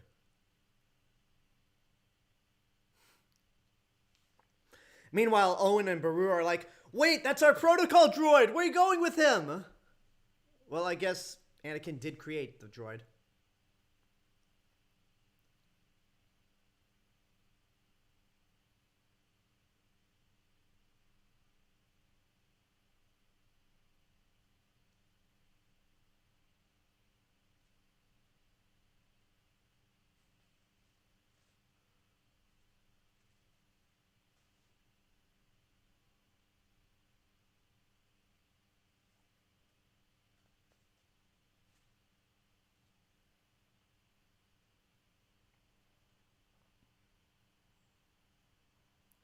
Senator Amidala would never approve of the clone army. If she was still in Coruscant, she would not approve of it.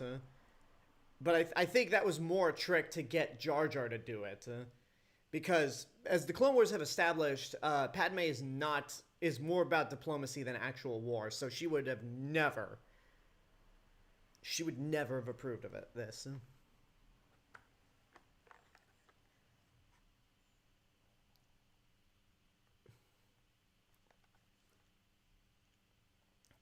I miss Christopher Lee. I mean, he went out in his mid to late 90s. So he lived a long life, but Christopher Lee was such a badass.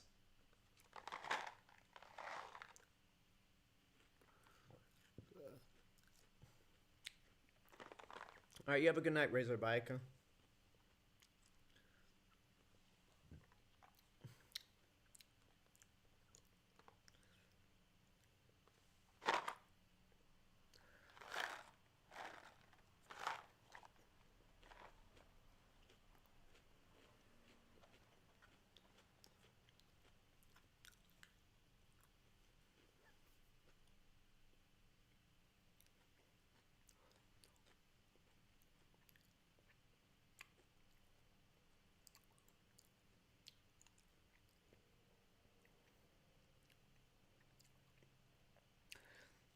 So, what I was saying last night.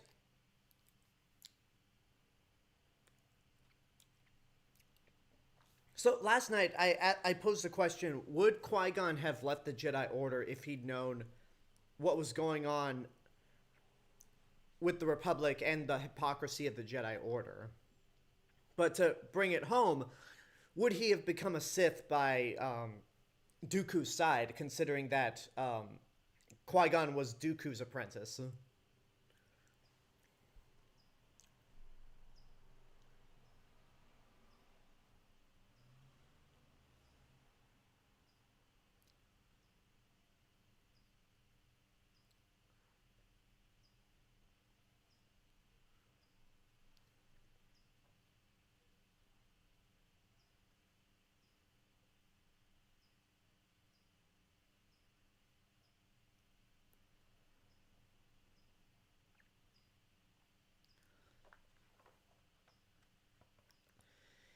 Yeah, it makes me again I mean, I could see why Obi-Wan wouldn't trust Dooku, but the fact that the Jedi Council is still so oblivious to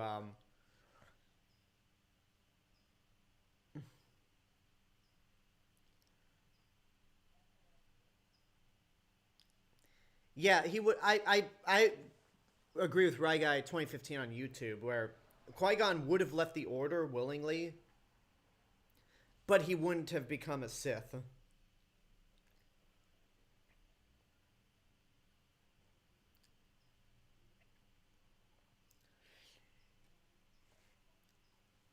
I've only watched this movie one other time. Um, I've only watched this movie one time ever since Trump's election, and that moment where Jar Jar pretty much gives emergency power to Palpatine doesn't seem that stupid by comparison, considering the amount of idiot politicians we have now.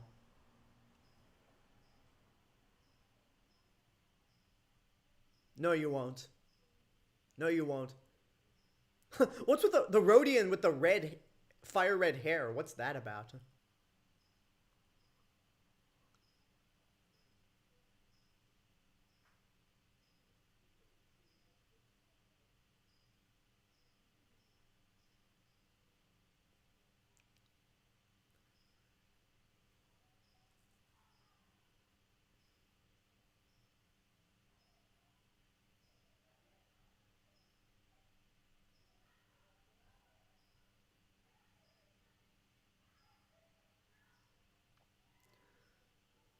So does Windu just take every Jedi they have to Geonosis?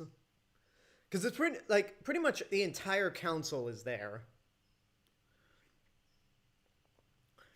Oh yeah, James Bond 007. Qui-Gon was Dooku's apprentice, which that's actually something I would like to see. I want to see. I'd like to see more of Count Dooku. Count Dooku's days as a Jedi and training young Qui-Gon Jinn.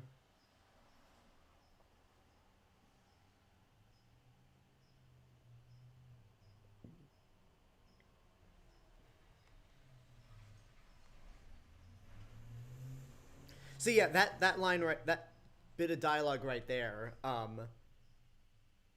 again proves my point that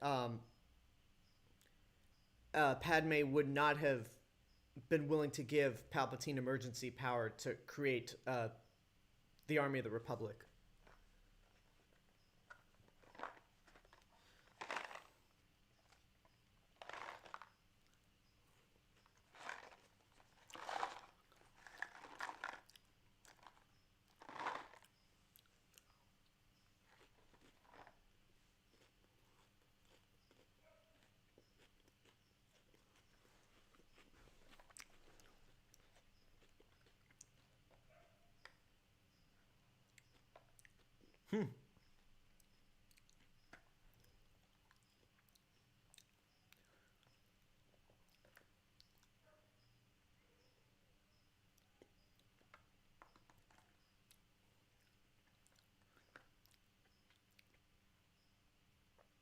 It looks like they're walking into a bathroom than the exit ramp of that ship. Like just with the black and white tiles. By the way, this scene was done completely last minute. With the giant conveyor belts.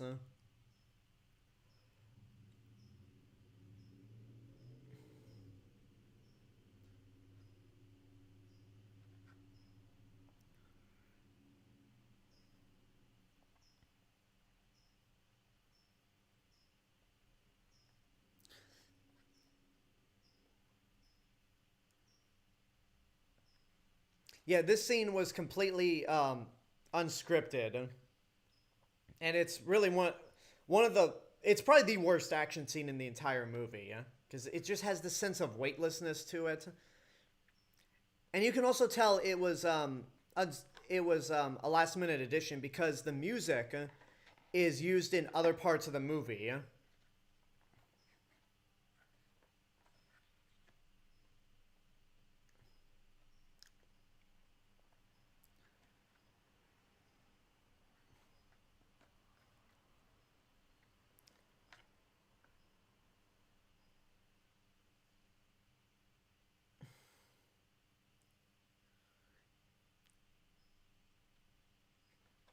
Oh, and then we have this, like we have this horrible bit of comedy with C-3PO, and also this, you could have done this the whole time moment with R2. And there goes 3PO.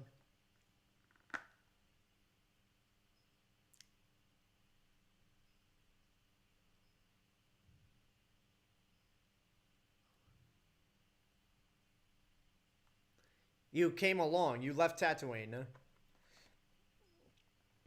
Again, it's like, you could have done that the whole time.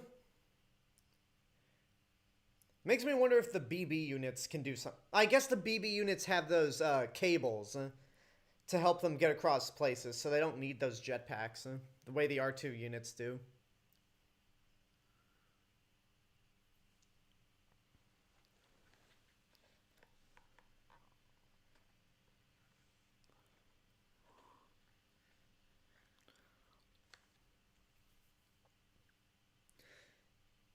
There is a Count Dooku book. Okay.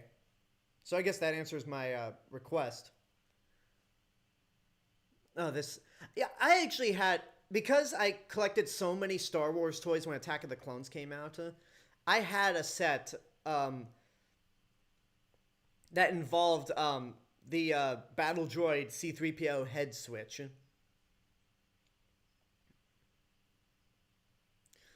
Yeah, the humor in this trilogy just feels so childish, which not necessarily a problem, but when the movie's trying to also be have a lot of political intrigue and a lot of dark moments leading up to Anakin's turn as Darth Vader, it just doesn't mix. Like, the tone feels all over the place with this trilogy.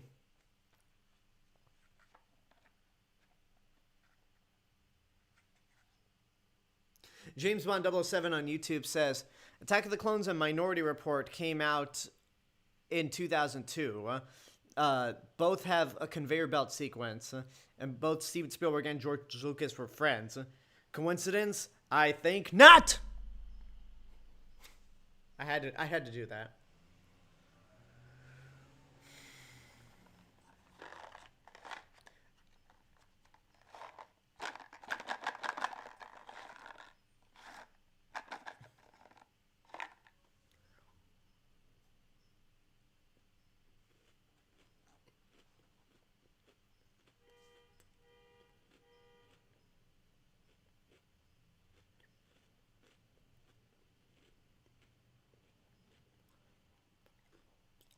Dead.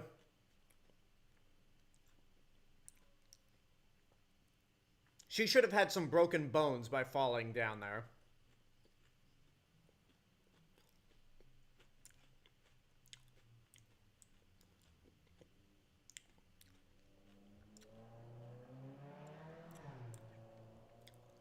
I guess that's supposed to be the arm of a B-2 battle droid. Uh-oh.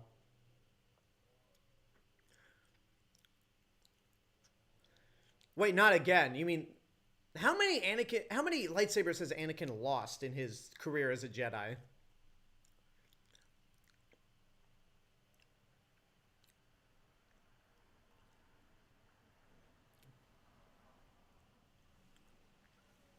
I still love the droidicas. Okay, once we get to the arena sequence, which apparently this whole arena was a miniature as well, like the pod racing arena in Phantom Menace. Once we get to the arena, that's when the movie becomes the most watchable.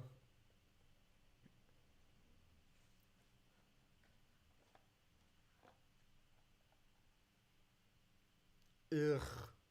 I've been dying a little each day ever since you came back into my life.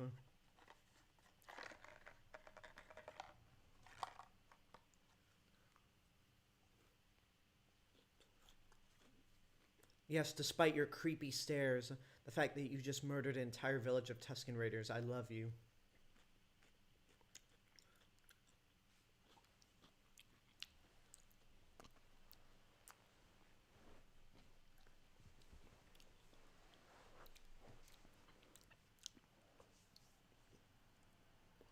I guess the problem with the dialogue in this trilogy is that it's trying to. It feels more like George Lucas is trying to be more poetic.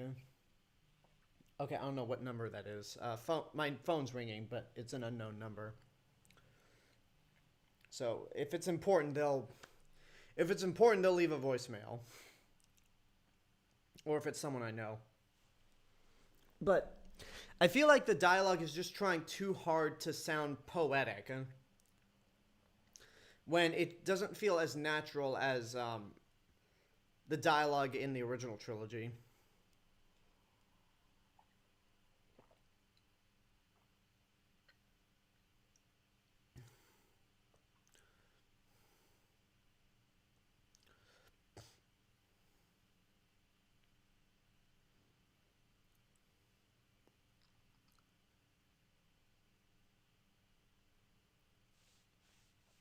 You gotta think how the Geonosians must smell bad.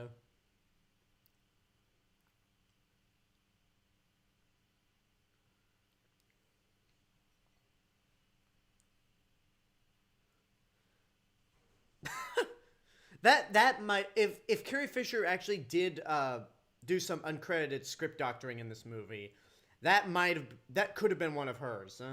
Like, good job.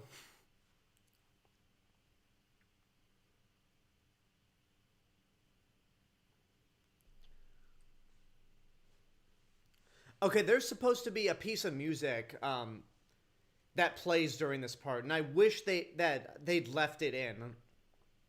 But you can hear this music in Revenge of the Sith, after Mace Windu dies, and Anakin leads the 501st into the Jedi Temple. The music that plays there was supposed to play here.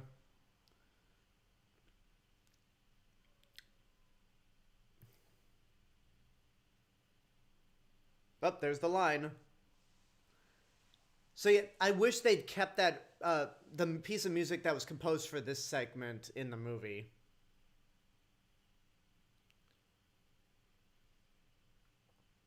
Yeah, Across the Stars is good, but it's the only thing that keeps the romance scenes in this movie from being flat out unwatchable.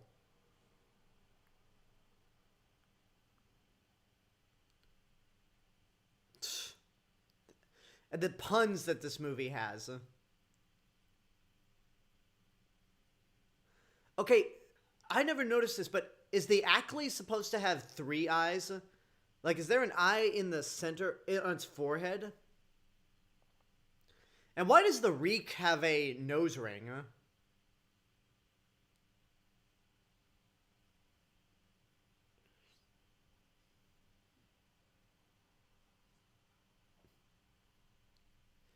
And the Nixu just conveniently took off a piece of her wardrobe to reveal her stomach and belly button.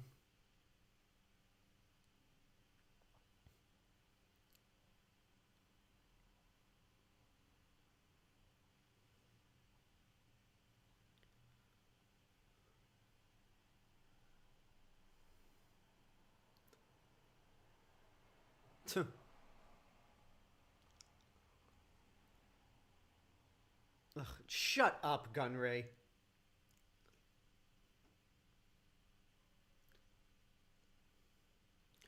That sounds like a peaceful, like, harmless kitty before it just sounds all murderous.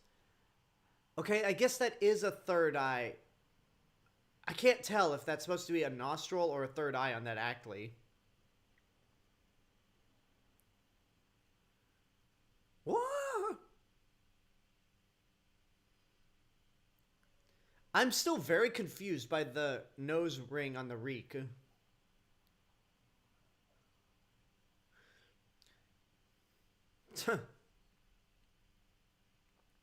Oh, that poor bastard. Yeah, all the creature designs look great.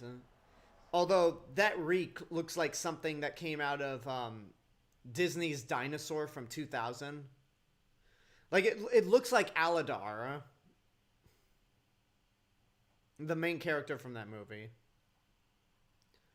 I had again, I collected a lot of Star Wars toys when this movie came out. I had a toy of the Nixu, but I didn't have a toy of the cooler creatures, the Ackley or the Reek.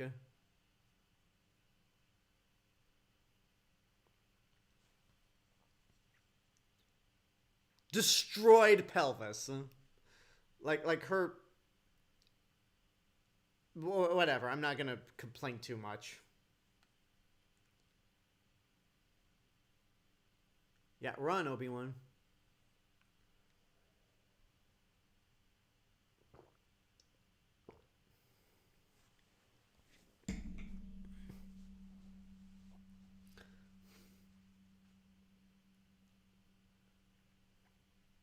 Send in the droidicas.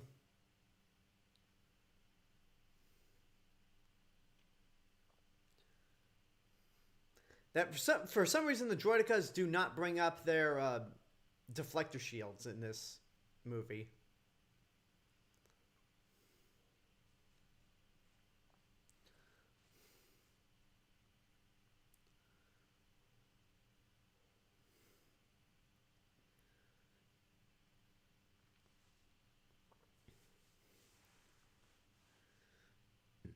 Yeah, that's a straight up Samuel Jackson line.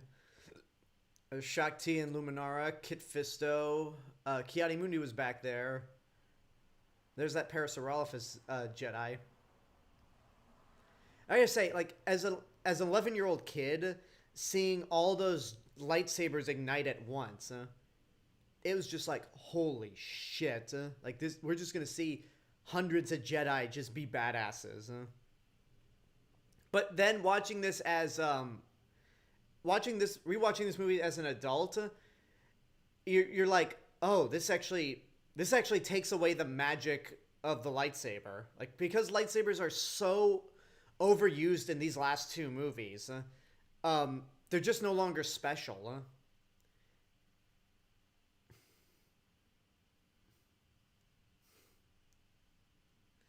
But I'd be lying if I didn't say that the last final battle of this movie on Geonosis was pretty entertaining. Like, it's the part of the movie that I don't mind watching over and over. Even if it is more about the spectacle than actual story.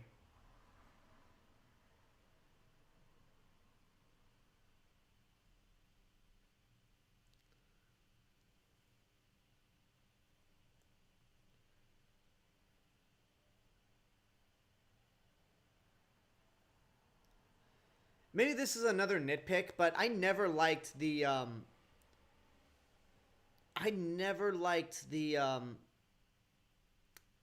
red. I don't know. There's something about seeing the red paint job on these battle droids that never sat right with me. But then once you realize, oh, that's only for when they're on Geonosis for camouflage purposes, that I kind of backed off. Perfect shot. Worst Jedi Council member ever. Well, I mean, I don't know. Kit Fisto is the green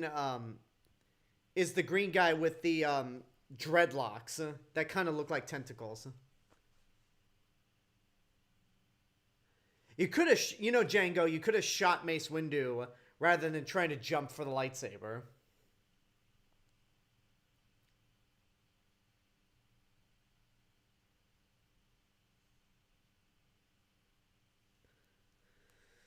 Yeah, the reason Spider's Prime on YouTube asked, there's a story behind Mace Windu's purple lightsaber.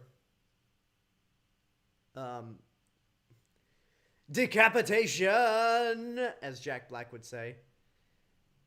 Which, I gotta say, for a PG movie, they don't hold back on showing so many decapitations or dismemberments. But yeah, Mace, that's Kit Fisto right there, the one that force pushes C-3PO.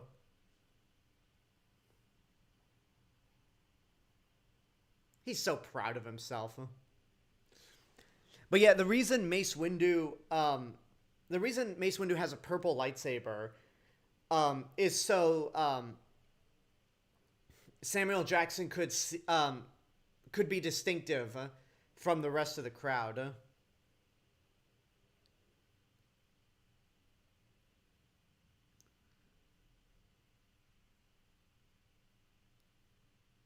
There's that Ackley again.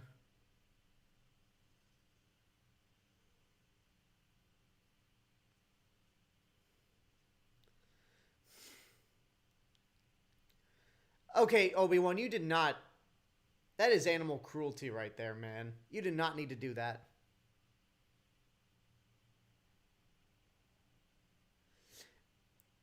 R2-D2 and C-3PO are the two luckiest pair of droids in the entire galaxy. Ugh, this is such a drag. Oh, it gets worse.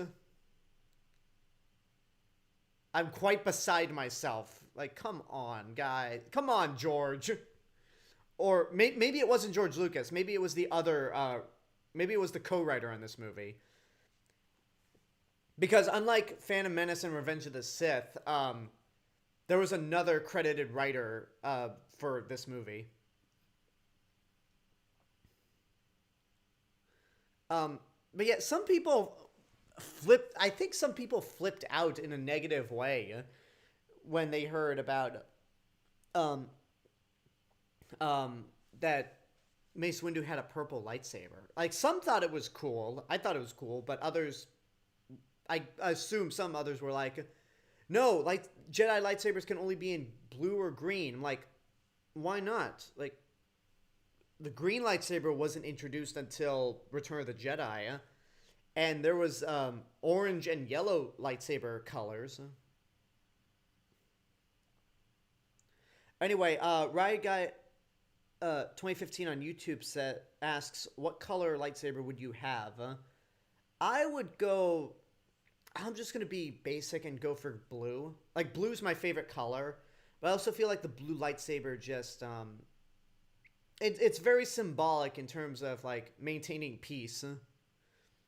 What perfect timing, huh? Perfect timing with those clones. Yeah, all the lightsaber action in this movie feels so weightless and hollow. I mean, I'm not sure if that's what you were specifically talking about, James Bond 007, but that's how I feel about mainly the lightsaber duels between Anakin, Obi-Wan, Count Dooku, and especially with Yoda. You know, I also collected a bunch of Lego sets back in the day, mainly Harry Potter and Star Wars. And because Attack of the Clones and Chamber of Secrets came out the same year, I would recreate scenes from Attack of the Clones. Because I had a Republic Gunship toy. And I had a Republic Gunship Lego figure. Cost about $100, which certainly cheaper than what Legos cost nowadays. But I would recreate scenes from Attack of the Clones, but just insert Harry Potter characters into it. So I had Lego Harry, Ron, and Hermione in the mix with Lego Obi-Wan, Anakin.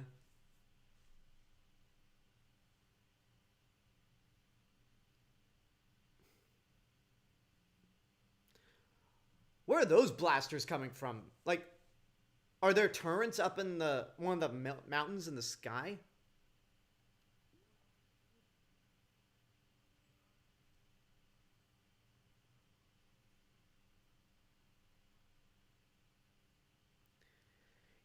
Oh, okay, you're referring to the entire third act of this movie. Yeah, I can see that. Again, considering how boring the movie was up until this point, the third act fight is definitely fun, but there's really no substance to it.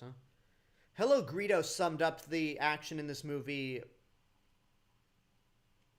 like glitter, where it's pretty, sure, but it's too much and doesn't have a lot in terms of substance. And there's the Death Star in the background.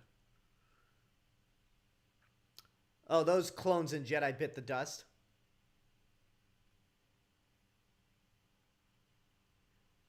That yell, or that point of Mace Windu shouting at the clone, may have been the most Samuel L. Jackson moment as Mace Windu, or when he plays Mace Windu.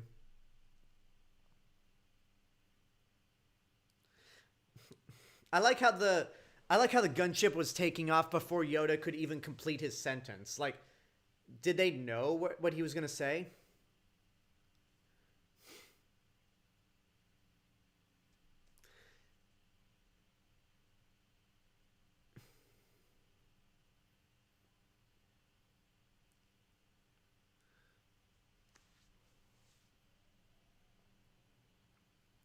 Ryguy 2015 asks, what's your opinion on Hayden Christensen coming back in the Kenobi series?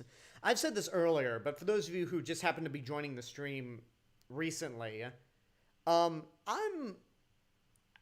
concerned. Not so much in the sense that he'll be bad, because the series is being headed up by Deborah Chow, who directed some of the best episodes of The Mandalorian, but more in the sense of, is he just going to be in the Vader suit the whole time? Because unless they're going to do flashback scenes with him and Ewan McGregor, there's no point to bringing Hayden Christensen back as Darth Vader.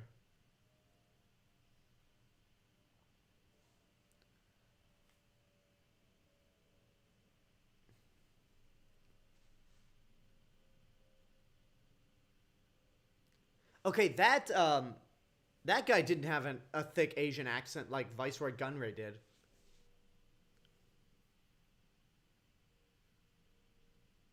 Yeah, it does. Again, the CGI in this whole movie looks like a video game. James Bond 007.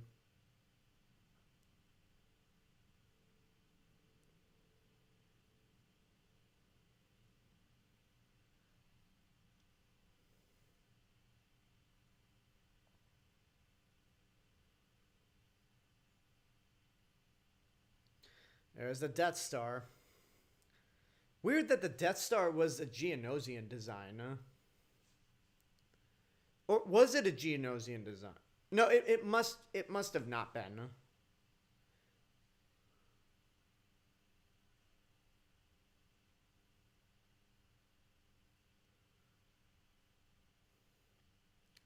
Okay, so who's a bigger coward in the Separatist alliance? Not Viceroy Gunray or General Grievous? So I'd want to say Gunray because at least Grievous actually puts himself in the front line and fights. James Bond 007 on YouTube says, seeing Sam Jackson among those CGI clones looks like one of those movies that combine live action footage and animation, like Who Framed Roger Rabbit.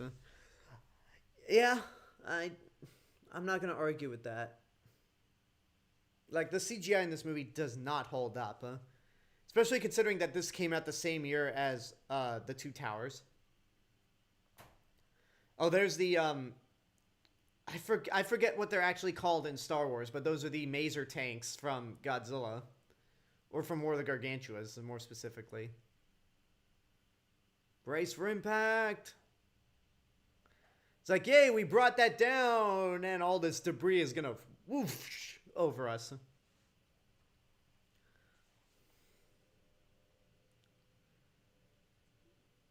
It's like, I can't see what's going on. It's just a bunch of smoke and CGI shooting at each other back and forth.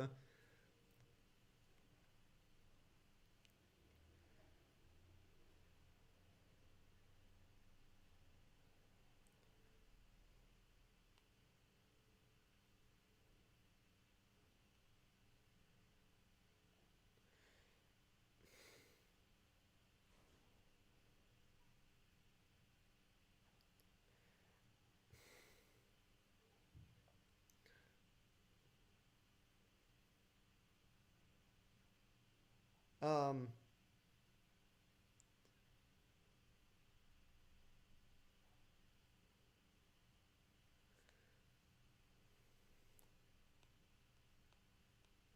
okay, I'm gonna look up the name of those tanks.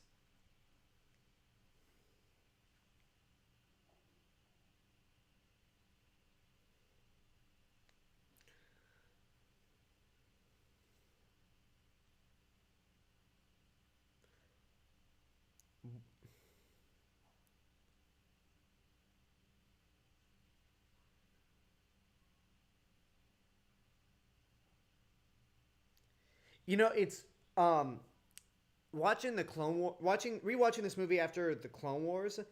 It's very interesting. Like seeing, like you get the impression that Obi-Wan knows what's going on between Anakin and Padme because he once had a fling with uh the Duchess of Mandalore, and if so, he knows exactly what Anakin's going through, because there was a point where Obi-Wan almost considered leaving the Order. Oh, that one clone that got off with Anakin and Obi-Wan just got shot off the edge.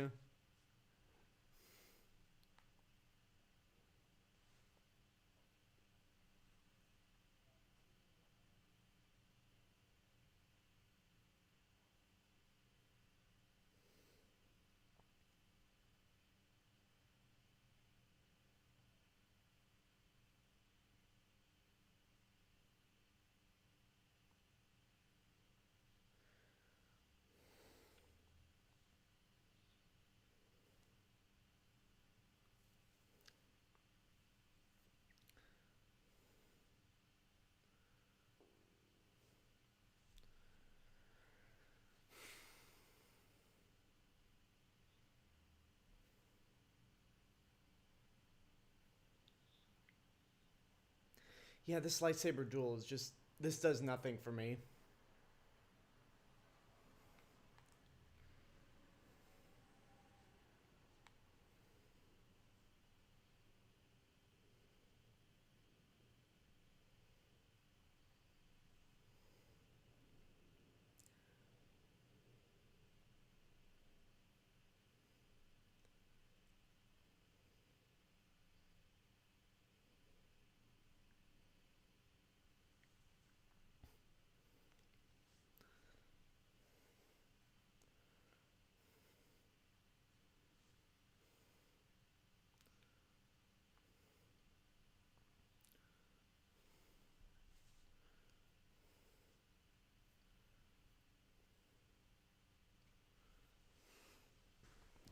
Worst live action, I would. James Bond 7 in the chat says on YouTube, worst live action lightsaber battle, hands down. I'd say the fight between Obi-Wan and General Grievous in Revenge of the Sith is worse, but this is pretty bad.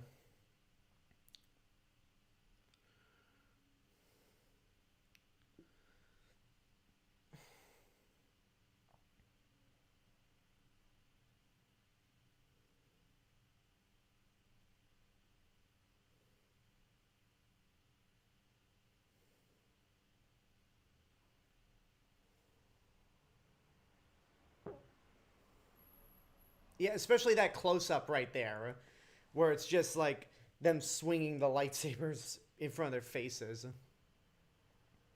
But there goes your arm, Anakin.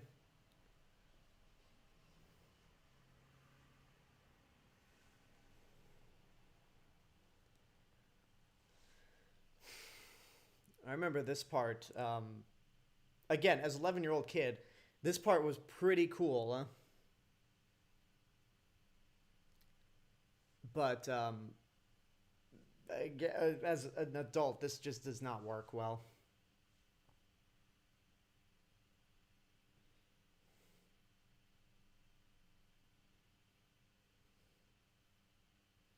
Again, like all those, I don't know, it just doesn't work for me. Especially with Yoda doing this.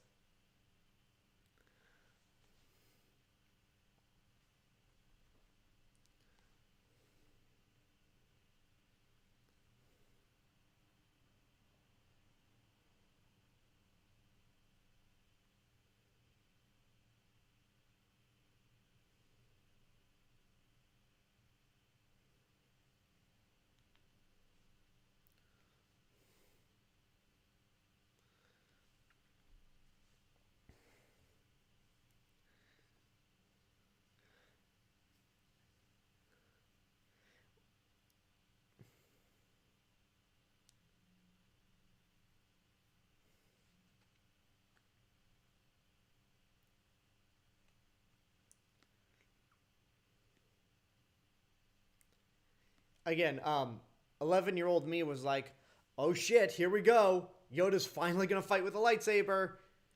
And then 30-year-old me is like, wow, this is goofy.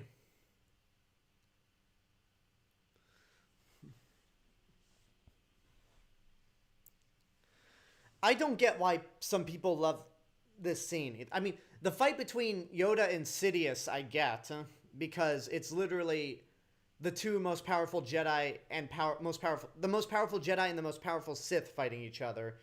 This is so goofy.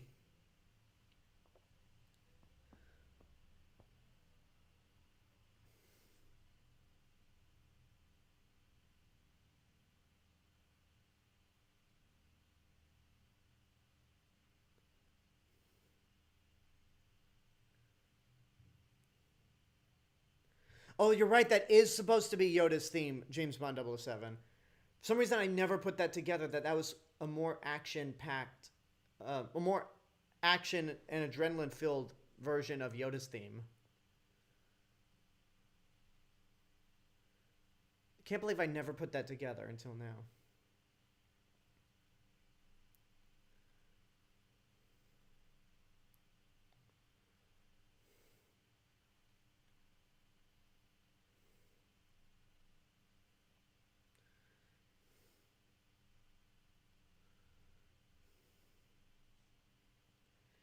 And Dooku got away in his solar sailor, which I wonder how much that ship it costs. Or how many there are of that. I wonder how many solar sailors are out in the galaxy.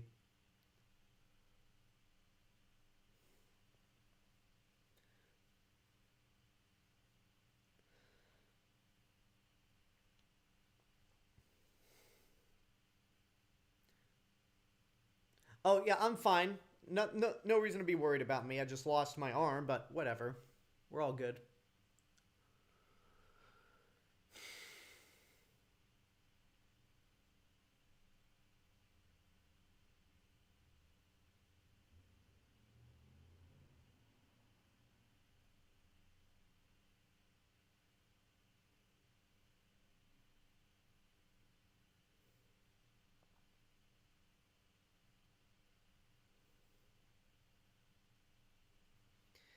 And back on Coruscant, and now we're in the grungy, like, way outside the city limits.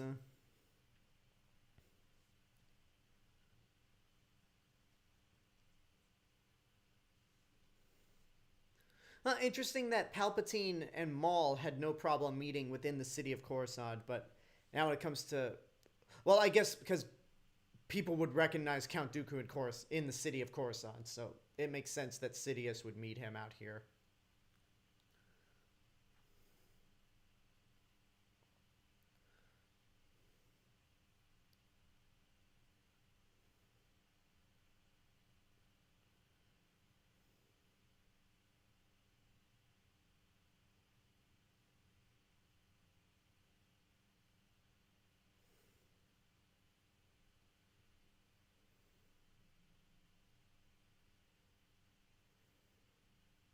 Meanwhile, back at the Jedi Temple,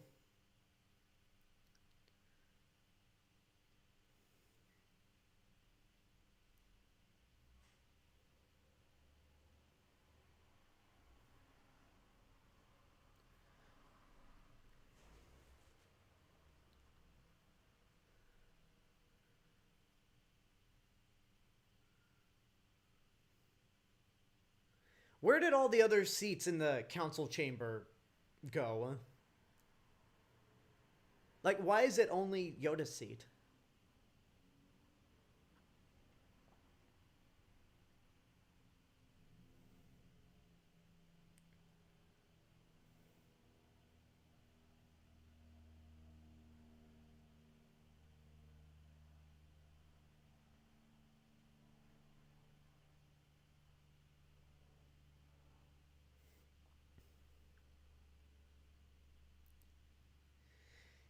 And from this point on, until we get to the Rise of Skywalker, there's nowhere to go but up.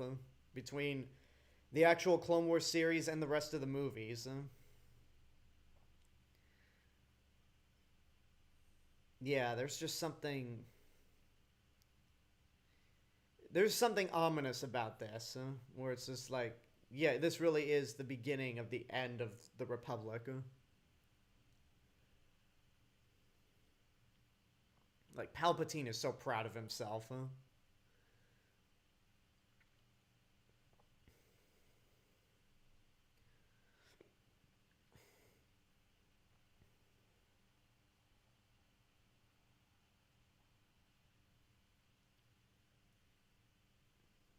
Yeah, or Bail Organa doesn't like it either.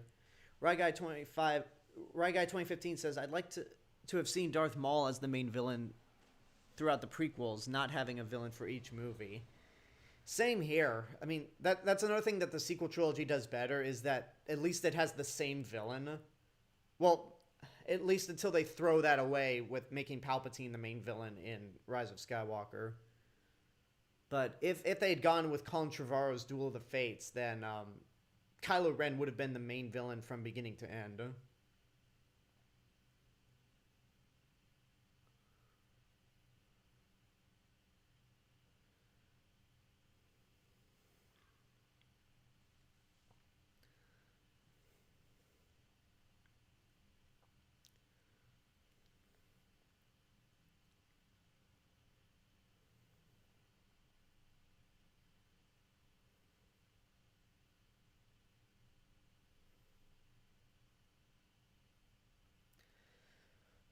still, it's a chore to sit through. Like, Attack of the Clones.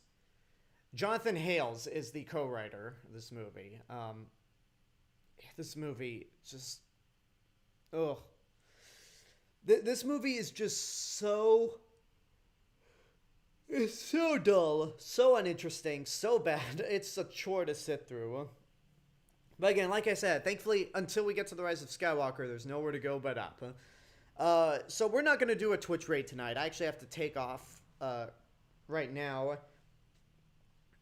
I want to thank you all for joining me. I know this was kind of impromptu because it was supposed to be scheduled for tomorrow, but I had to move it to today. I want to thank you guys for subscribing to me on YouTube or following me on Twitch. If you've subscribed to me on YouTube but you don't follow me on Twitch, that is twitch.tv/RealMrRobinson. If you do not subscribe to me if you follow me on Twitch but you do not subscribe to me on YouTube, that is youtube.com/TheRealMrRobinson. If you want to help support financially, you can go to patreon.com/TheRealMrRobinson. And for as little as $1 a month, you can help support the channel. But if you want exclusive access to content that no one else gets to see, you can pledge $3 or more. If you can't help support financially, that's totally fine. Subscribing to me on YouTube and following me on Twitch is good enough. I will let you guys know when I'll be doing Revenge of the Sith. Hopefully, it'll be Tuesday. But if not, I will let you guys know. Thank you guys for tuning in. Until next time, this is the Real Mr. Robinson telling you there's only one. And, yeah, again, happy Cinco de Mayo, happy Revenge of the Fifth.